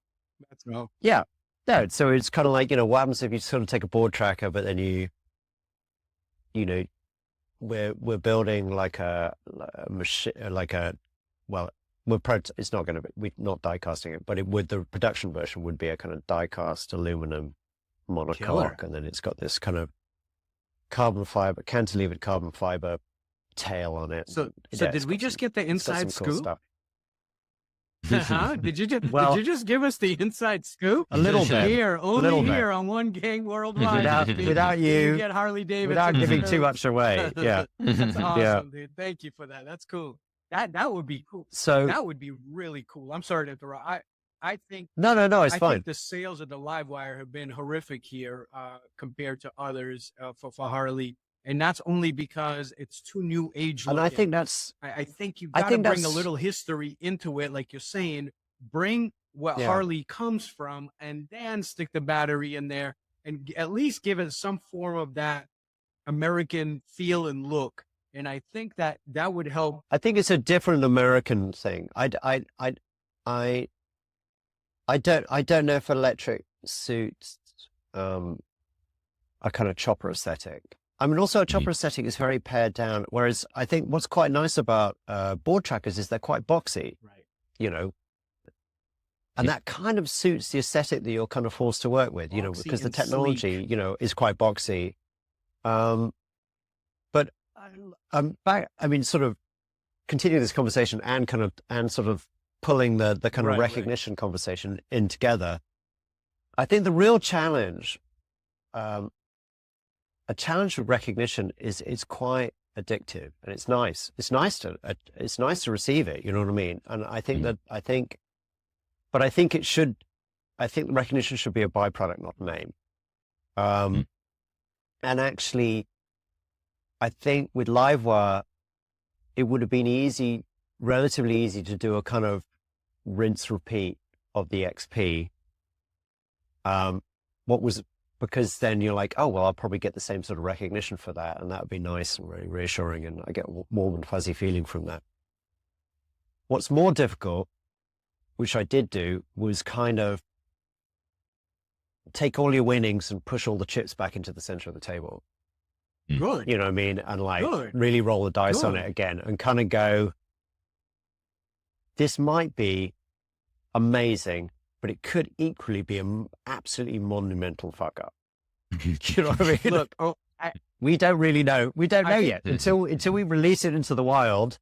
There's a strong the American history of the bike, right? The American history of the bike into that brain of yours, dude. That thing's gonna be sick.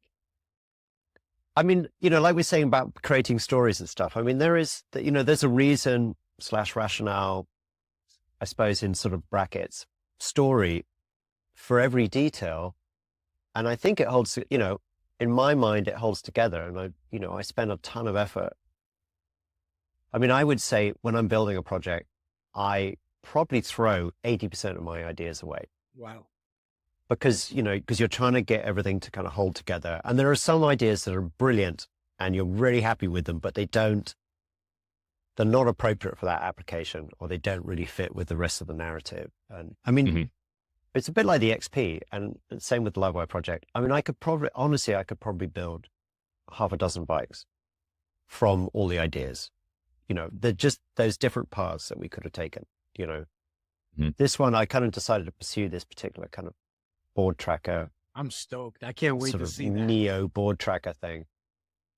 Well, we'll see. Hey, when is it? When is it? Do you guys have a date in mind for the release? Sometime this year. All right, man. That's gonna be cool as hell, man. That's awesome. Good for you.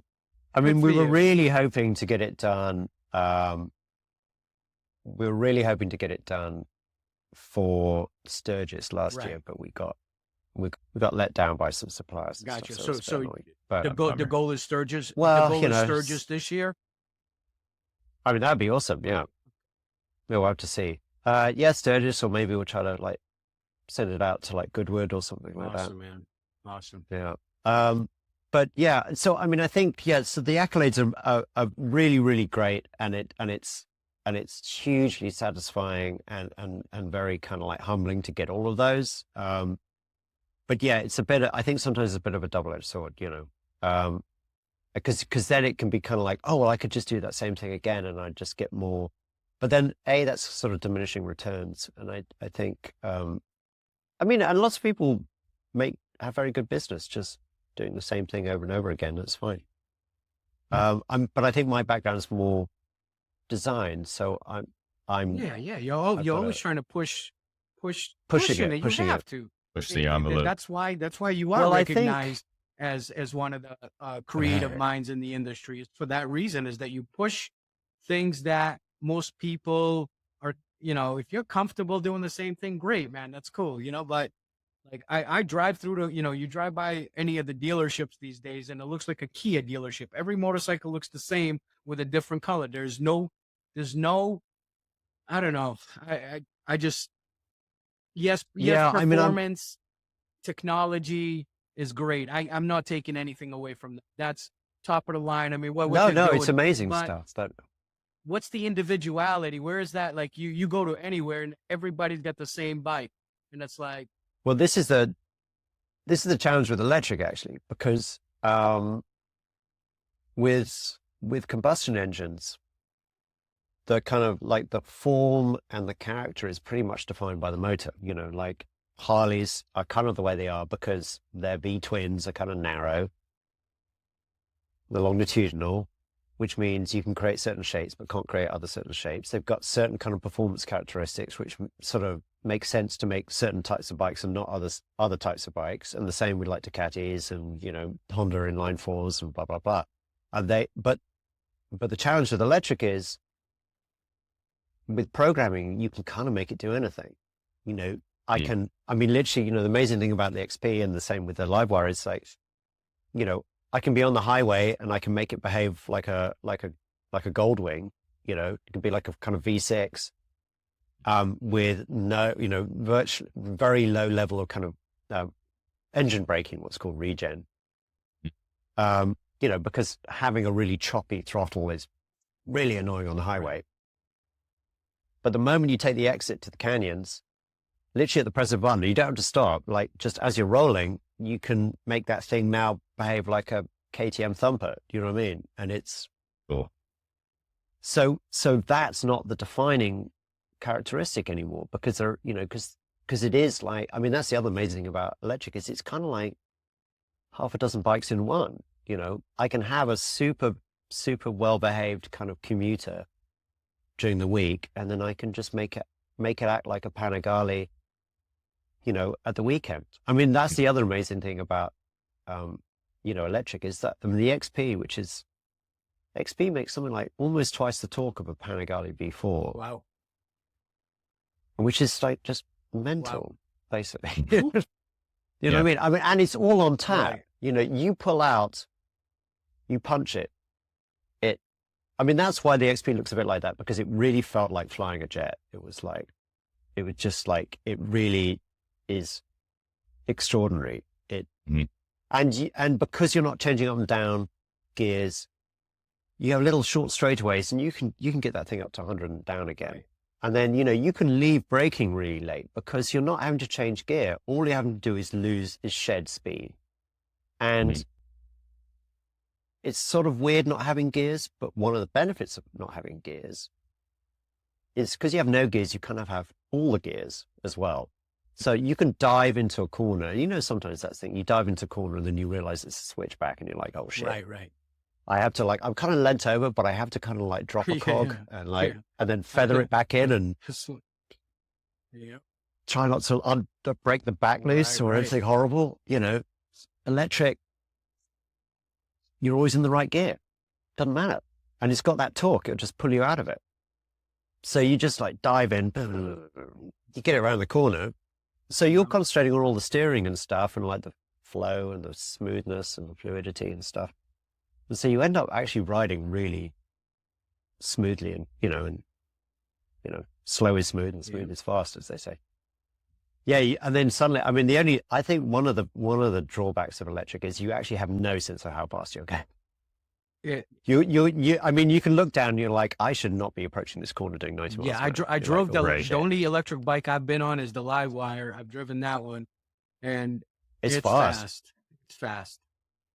And you don't have that you have different sensory feedback. I think you get better at it, but you don't have that kind of engine noise. First time you get on it, and probably the first couple. I know I only rode it once, and I was like, "Holy smokes!" Yeah. I mean, like, my God, this thing just launch. It doesn't. It's not like you're shifting gears and you can feel the engine revving. I mean, this thing just launches you like you're getting shot out of a cannon. Well, that's the thing. I mean.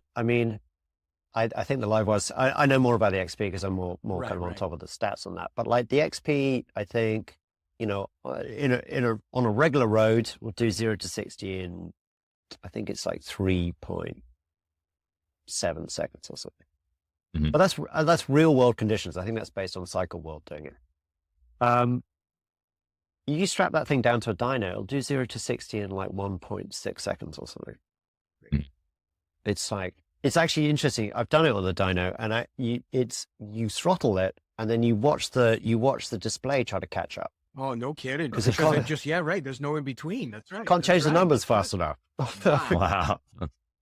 It's really. I mean, but in a weird way, it's a little unpleasant. You wouldn't really want to do that because, I mean, we're so used to you accelerate and then you change, and then there's that sort of gear snap, and that allows all your organs to sort of momentarily return to their normal position. Right. But with electric, I mean, that, again, the XP, you throttle that thing in 7 seconds, thereabouts, will be up to 125 miles an hour. But like, rocket with no respite, just right. It's like skydiving. Yeah. It's just like, holy shit. You're just like, it just pulls. And you just think there's going to be, this thing's going to top out, and it just doesn't. It's really, it's like sort of vertical skydiving in a way. Yeah. So, I mean, back to but that's a very different experience from, I have to say, but I ride the XP around and then I'll jump back on the Hyperscrambler, and there's something, they're both great. Very different sort of experiences, but there's something about working and using your all the controls. Yeah, like doing lots of things simultaneously. Yeah, sure, man. I do actually think there's a little bit of a, there's this. I do think actually, I mean, again, you could do this in electronics, but I think. Well, I'll use an analogy. So I think like in the 60s or something, Betty Crocker did this cake mix, like a sort of instant cake mix. Sort of sachet of powder, you add water, stir it in a bowl, blah, blah, blah. Anyway, they thought, this is going to be amazing. Everyone's going to love this. You can make cake instantaneously. And it just didn't sell well. People did not like it. And they pulled the product, and they got some psychologists in to do some studies. And they realized it was actually too easy. So they reformulated it. They took the kind of powdered egg out, and what they made you do was you put the powder in the bowl, you had to crack an egg into the bowl, and then mix it up. And that little bit of extra effort was enough to make it feel like cooking. And I think there's a little bit of that in electric. It's fun, but then after a while, it's a little too easy. I still like the kind of, I'm changing lane, I'm flicking on the indicators, I'm kind of looking over my shoulder, I'm feathering the clutch. I'm coming into a corner, downshifting. I'm doing a lot of things simultaneously that's taken decades to sort of really fine tune. And there's something really nice about it's more engaging. More engaging, yeah. You feel more part of the bike. It's feeling like everything you're working with the bike is one, compared to just having your throttle back and just being leaned over. Yeah, but what I quite like about electric is I think electric's could be a really useful, no pun intended, but could be a really useful vehicle for getting people into motorcycling. Because actually, if you all think about trying to we all got into motorcycling because we all had someone was the facilitator, right? Who said, no, stick with it, or you got to try this, whatever, encouraged you. But getting into motorcycling is quite a step. you have to go and get all the lessons and stuff. And then like you have to buy a bike, and then you have to buy the gear. And then often people are like, oh, actually, I don't really like this. And there's a whole kind of costume change, right? Like the way you cut your hair has to change because you're constantly wearing a helmet and blah, blah. I mean, but there's quite, there's quite a barrier to it. Whereas electric, and, you have to learn how to do gears and clutching and all that kind of stuff. But electric, I think, could almost turn that upside down, where you can get into it really easily. And then maybe over time, or if you gain experience points or something, you can slowly turn off all those assists, and it can become more kind of analog, which might be quite, so in a way, like, it's much easier to get into it. And some people would be like, I just like that. I like the twist and go, and that's all I want. Yeah. And other people could be like, no, I actually want to kind of like quotes, change gear, or, have a kind of electronic equipment about or something, or blah, blah, blah. I think it could be, and, this is the real problem with like the industry, I think, is, we're all, I mean, not you, Ben, but like we're all aging out, Thank you. Yep. But, the majority of the market's like sort of 45 to 65-year-olds, and that's not sustainable. So they've got to attract new audiences. And then this is somewhat... and it's more, there's more and more female riders that are joining courses than there are now male riders joining courses, which is awesome. Because I think this... But you know what I mean? I think this younger generation of females coming up is going to be outstanding. They're all go-getters, and it seems like this young generation of boys, oh my God. Yeah. But you know what I mean? I mean, I think to the uninitiated, there, who don't really understand the true nature of motorcycle culture, there's a certain sort of culture and set of beliefs and politics attached to motorcycling that is not entirely attractive to a new generation of riders. A good point. So like not making them look like those bikes. Right. There's an argument for that as well. Yeah, for sure. Like these aren't that. They're something new. Yeah. Anyway. So Hugo, what software do you currently use for your computer-aided design? I mean, we use a lot of sort of design engineering CAD, like SolidWorks. Cool. We're looking into using things like Blender, which are not really engineering, but they're good for kind of generating stuff. 3D mock-ups and things. Yeah, 3D stuff. I mean, the SolidWorks is good for developing stuff and then getting it machined and stuff like that, whereas Blender's more good for kind of exploring forms and such like. One of the trending things in the CAD world is generative design. Along with generative design, are there any other trends or technologies that you find particularly interesting or intriguing moving forward? Yeah, I mean, the whole AI thing is really interesting. I mean, I think it has certain uses probably very early on in the stages of design. I mean, I think, AI is a statistical model, isn't it? So I think by its nature, it's going to come up with conventional solutions. Yeah, I mean, I think it's certainly interesting. I mean, I was reading something the other day. I mean, it has, the trouble with AI is it knows things, but it has no taste. It doesn't really understand anything either. And then I think the other challenge is very often, yeah, I mean, I think it's useful for example, we were making this distinction between styling and design. But, the design's not, the knack to design's not really the kind of the thing you see. The thing you see is a kind of manifestation of a bigger idea, the story. And I don't know, well, I mean, it may change, but I don't know if AI is going to be very good at building those stories. God, I hope not. Do you know what I mean? Right. It seems how most people are using it currently in design is they're using it for certain aspects of the design, like making something more lightweight, providing it parameters, and then incorporating it into their... generative design on an engineering. Yeah. Yeah. I think on that side, it's very useful, and they've been using that for ages. I mean, I do think, you can dial that stuff in and out. I'm not a huge fan of the sort of dinosaur snot aesthetic, but a great way to put it. I've never heard that. It reminds me of, there's this cartoon Asterix, it's like a French cartoon, little, like a a couple of little French Gauls fighting the Romans and stuff. And there's one scene where they have a fondue, and then like there's a scene where there is like strings of cheese over everything because it gets stuck. It's a bit like trying to get Scotch tape off your fingers. Like it just it's so there's a bit of that. But you can dial that in and out. So from an engineering perspective, yeah, really helpful. But from a design perspective, and aesthetics, yeah, I mean, I think it certainly generates some really interesting stuff. I mean, there's a whole copyright issue, which is actually coming to the fore. I mean, because they basically just scraped the whole internet and completely, right, without any regard to copyright or ownership, which I think might be an issue. I mean, I know some designers who are using it, but they're using their own back catalog as inspiration, which I think is probably a good way of doing it. I mean, we all get inspired by stuff, but the thing is, very often, you at least credit those people. Right. I think one unfortunate side effect might be, it's very good at, say, you can say to AI, hey, generate, 100 concepts around the idea of X, Y, Z.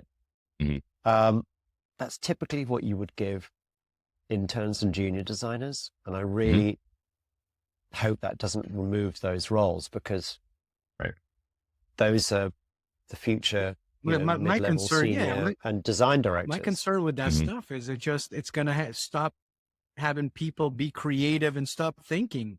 I mean, the whole dreams and creations that have been created through the history of time has been based on people envision, how they envision it, and they put it in ingenuity. Right, the ingenuity. Now everybody's going to be like, okay, well, help me design this, and it's like AI is going to, it's AI's brain, not your brain, that's doing it. I don't know. No, it's definitely really interesting. I mean, the AI engineer, the sort of generative engineering stuff. I mean, and again, engineers don't necessarily care about aesthetics; they just want it to be lightweight. So that's, in a way, it's a kind of single criteria. I mean, the process is really interesting because you're essentially not telling it what to do; you're telling it what not to do. You're saying like, don't go here, but everything else is within, is okay, and then just go for it. I think the reality is, I mean, to your point, Serge, as well, like I think in reality, it's quite difficult to control AI from a kind of design aesthetic point of view, like to get it to actually do something that you want it to do. I mean, it feels a little bit like, I mean, we've been through a few of these sort of cycles where like, it's the next best thing since sliced bread. There was the whole kind of, 3D CAD, 3D printing, the whole sort of, the only limitation is your imagination. It's like, no, not really. These things are actually quite difficult to get to do what you want them to do. Absolutely. They're not, it's tricky. And I think to really prompt AI for it to do anything kind of meaningful beyond the superficial is actually quite a challenge, And then I don't want to like totally link it, but good AI to the overpromises of sort of NFTs and stuff like that. But you know what I mean? There's been a lot of this, like, this is going to revolutionize everything. And you're like, well, it's going to revolutionize some things. I think there will be different professions. I think there will be people who are professional AI wranglers, prompters. Prompt engineers. There will be people, who all have their own secret source or have their own set of sort of reference data, and it creates certain aesthetics. But I think one of the things is, often, there's a lot to be said for like sort of zigging while everyone else is zagging. I mean, there's a lot of, all the Photoshop and all that kind of CAD stuff did make it accessible to a ton of people, but it also sort of flattened out a lot of stuff. Like everything became very similar to each other. Hence everything that we see right now. It's like, look, I'm just going to say one thing. Do not change. You are an amazing guy, first of all, as far as a person, but do not do anything. Keep that brain of yours is magical. Keep dreaming and keep building what you're doing, because man, it's incredible. So what's next for you? I mean, I know you got the Harley, you're working with Harley-Davidson. Yeah. You're working on a prototype for the Hyperscrambler. That's 2. What's going on? Yeah, we're doing the next generation Hyperscrambler. What's going on with Untitled Motorcycles USA going forward for people that are following you, that are interested in finding out where you guys are ready to? Yeah.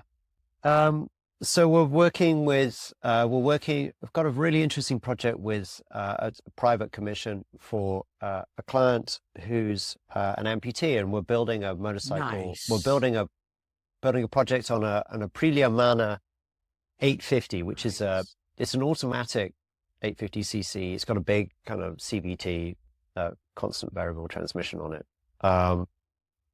And yeah, I mean, that's really interesting. That's awesome. It's also nice it's just nice to get your teeth into something kind of meaningful, you know. So he's missing his left forearm and both legs below the knees. So he has sort of a blade. Do you know what happened to him? Like, was it?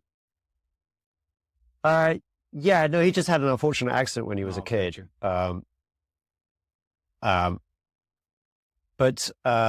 But that's really interesting because all the controls have to be on the right hand side because he's got one usable hand. And we're having to, like, the original bike had ABS. We're going to strip all that off because ABS has separate channels. So we're running everything through the front brake lever, and we're having a proportioning valve at the back and everything. So it'll do all of that. And then actually what's really cool about the project is, you know, the client's really into motorcycles, and he's like, I want the first thing that people to notice is the motorcycle, not, you know, and maybe the second or third thing is someone suddenly goes, well, hang on a second, where's his legs? Right. You know?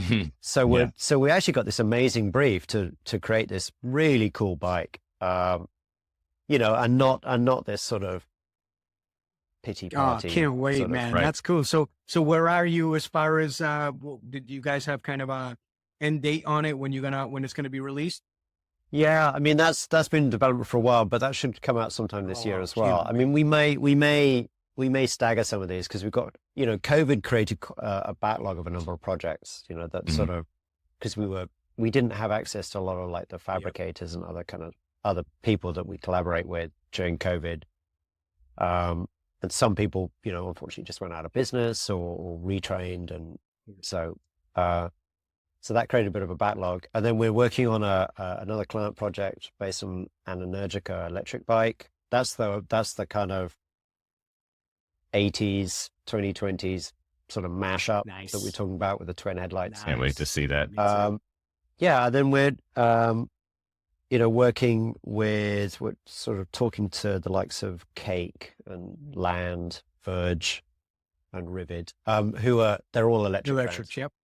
And then on the side, I'm an advisor to some startups and good for you, early stage companies. So you're not bored. Where there's are you a lot going professor? on. So I'm a professor at California College of the Arts in San Francisco. But I've taught design pretty much along most of my professional practice. So not, I think, 20 something years. Never really full time, just mostly instructors and stuff like that. But I've been at CCA since I moved here in 2014. So I'm actually. Could someone attend virtually? Just asking for a friend. Well, I actually just recently I was part of a sponsored project at a different college, the Academy of Art University, also in San Francisco. It was a sponsored project with Audi and Ducati. Cool. And that has a online component. Sweet. Nice. But the CCA stuff is all in person. I think, you know, actually it's been a bit of a struggle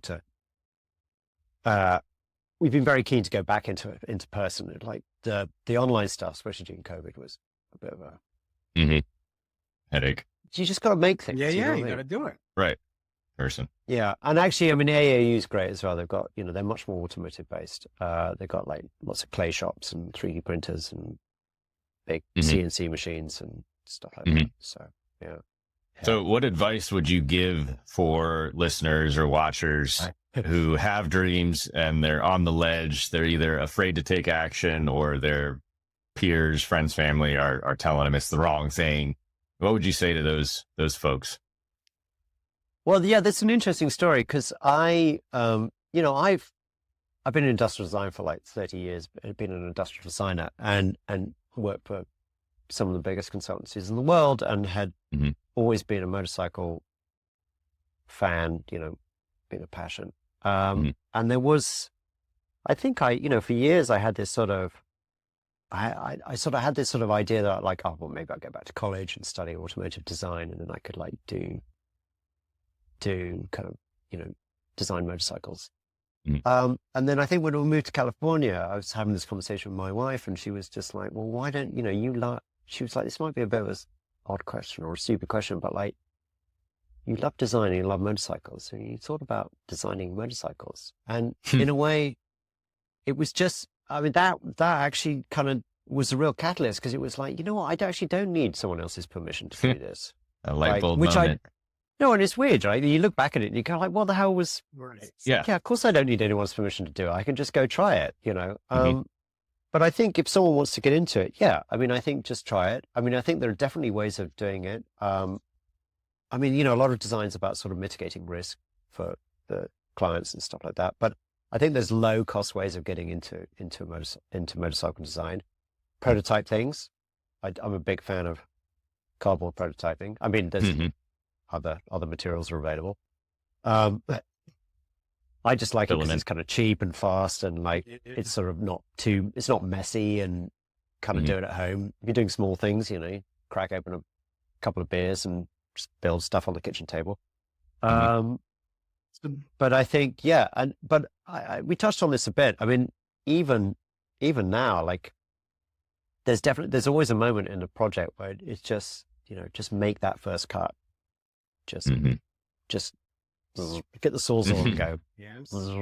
Take action. Yeah. Just do it. And then you'll sort of like kind of force yourself to do it, I would say. But there's definitely lots of, that's why, BMW Airheads and sort of CBs, Honda CBs have been really popular, because they were relatively inexpensive to get into. So just buy some, cheap old thing. What's really nice nowadays, I think, that wasn't around in the 2010s or sort of 20 teens, was there's, all these amazing sites like Bike Exif and Silodrome and Pipeburn, and where you get so much inspiration from what other people are doing. For sure. And I don't think there's anything wrong with like, emulating. You all learn, you learn by, not even necessarily copying, but trying to copy. Right. And then you realize, oh, I can't do that. I don't have the budget for that. So I have to think of a different way of doing this or that. And I do it.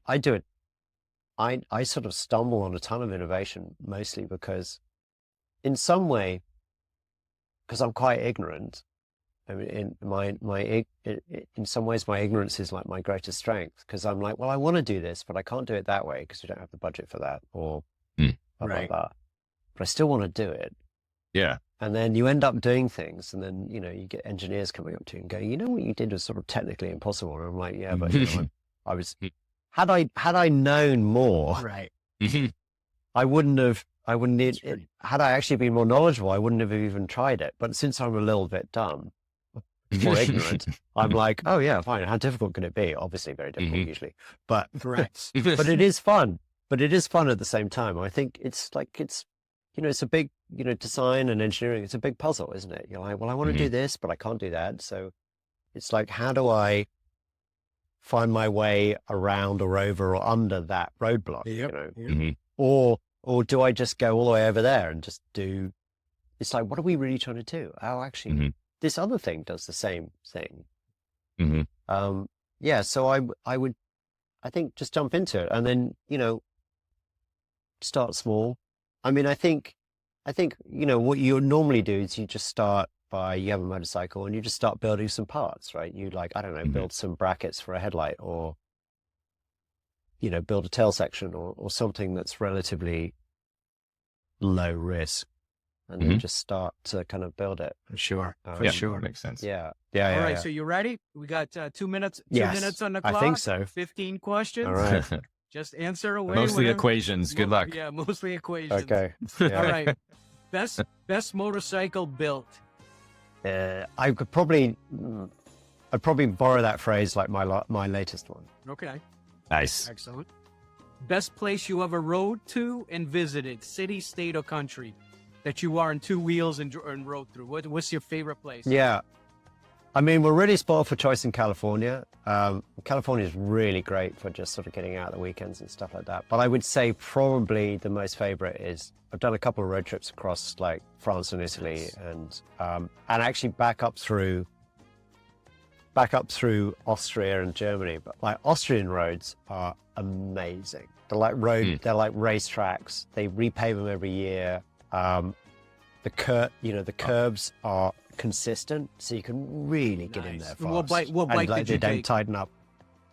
I was on the 748, I think. Nice. Oh, wow. That must have been fun. Which is not the perfect bike for like road trips, but about fun on roads like that. Yeah. I mean, the Italian mountains and stuff. Ugh. All right, fuel injected, carbureted, or electric? I would probably say fuel injected and electric. Okay. I mean, carbureted are great, but God, that's such a pain in the ass. I mean, there's something really nice about just being able to get on and go. Any morning, any altitude, it just starts up, I think. Yeah. Favorite style bike: cafe, sport bike, cruiser, or other? I mean, I think in a way, probably I'm going to say other because I don't. I tried to way probably. I'm going to say other because I don't want to think about. Oh, you can't do that because that's not be too sort of dog. I think often I quite like the mashups. Actually, I'm it's a bit like the best dogs are the mongrels. That's right. You're right. That's a good point. Favorite cruising: 40 to 50, 75 to 100, or 100 plus? It kind of depends on how long you've been riding, actually. I mean, I definitely, I don't mean how many years, I just mean like not be too sort of dog. I mean, we sometimes go on group rides and like I'll just, let me think. Motorcycle movies. I mean, there's some good car movies, like Le Mans and stuff like that, Vanishing Point. Motorcycle movie. I actually quite like, although it's super cheesy, I quite like, was it Harley-Davidson and the Marlboro Man? With, with Don Johnson and Mickey Rourke. I'm just trying to think. There must be some other motorcycle ones that are good. They're not. I don't know actually. I'd have to come back to you on that. Did you see? I'll think. I'll think of something immediately. World's Fastest Indian. With Anthony Hopkins. That's a great movie. Yeah, that's a a great one. For sure. Yeah, that's really good. And then Wild Hogs. I mean, I suppose that would not make the list. I think there's some. I mean, there's an amazing documentary about John Britton. Yeah. I mean, wow. I mean, he's actually back to really early conversation about heroes. John Britton. Okay, cool. Totally. Well, we got that question coming up. So I actually did a mock-up of the XP with John Britton livery on it because Nice. Well, because we're in an alternate reality, like John Britton's still alive. That's cool. And he's rocking and rolling with electric bikes. Or turning over, going like, what the hell's going on? All right. I think he'd totally be into electric. He was great. Favorite book you ever read? Well, one that actually, weirdly enough, and is sort of motorcycle themed, had a big influence on me when I was a kid was Zen and the Art of Motorcycle Maintenance. Yep. And then actually another one which I recommend to my students quite a lot is what's it called? Shopcraft is Soulcraft by Michael something or other. It's I think the subtitle is A Case for Making Things with Your Hands. Okay, cool. It's a really good book actually, and I'd recommend it to my students to try to get them to make things. Did you have who was your hero growing up? You kind of mentioned it, but who was your hero growing up when you were?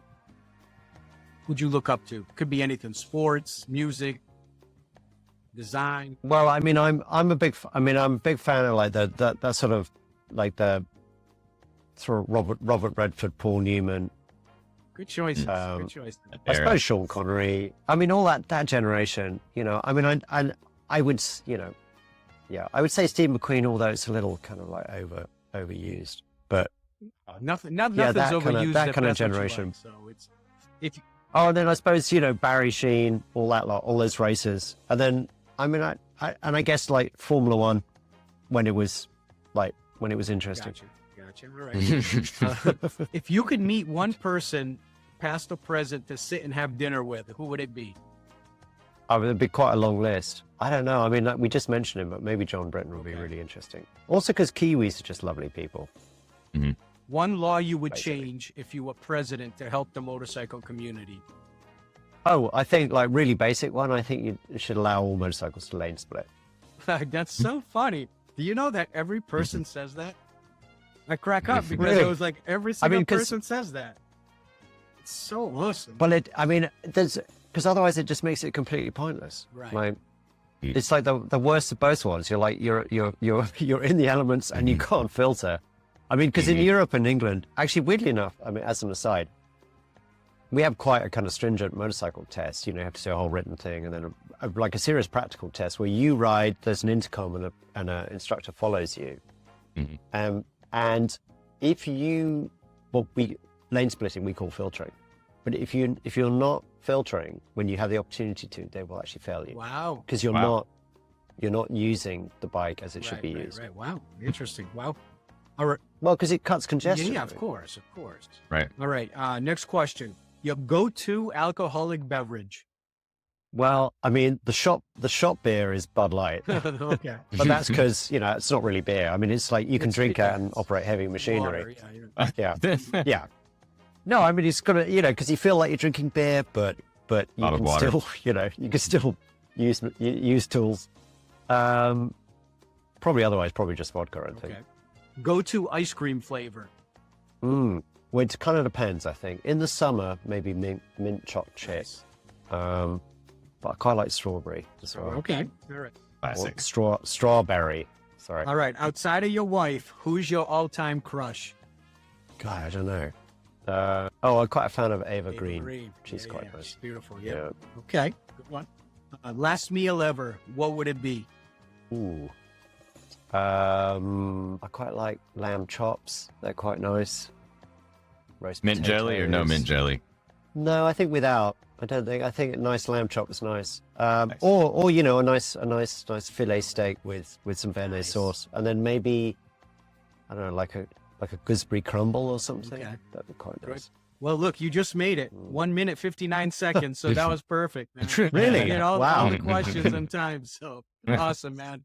Hey, listen. That is surprising. Just wanted to say thank you so much for giving us an opportunity to get to know you. Thank you. And thank you. We hope that the people are going to enjoy this as much as we enjoyed having the chance to sit down with one of the most innovative guys, in my opinion, in the industry. And so many cool things are upcoming. So we hope that we can get you on maybe towards the end of the year, and you can catch us up on what's happened since this conversation, and we talk about the projects going forward. So from my side, thank you so much.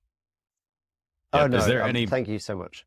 Is there any place that listeners and watchers can find you or kind of track along with what you're up to these days?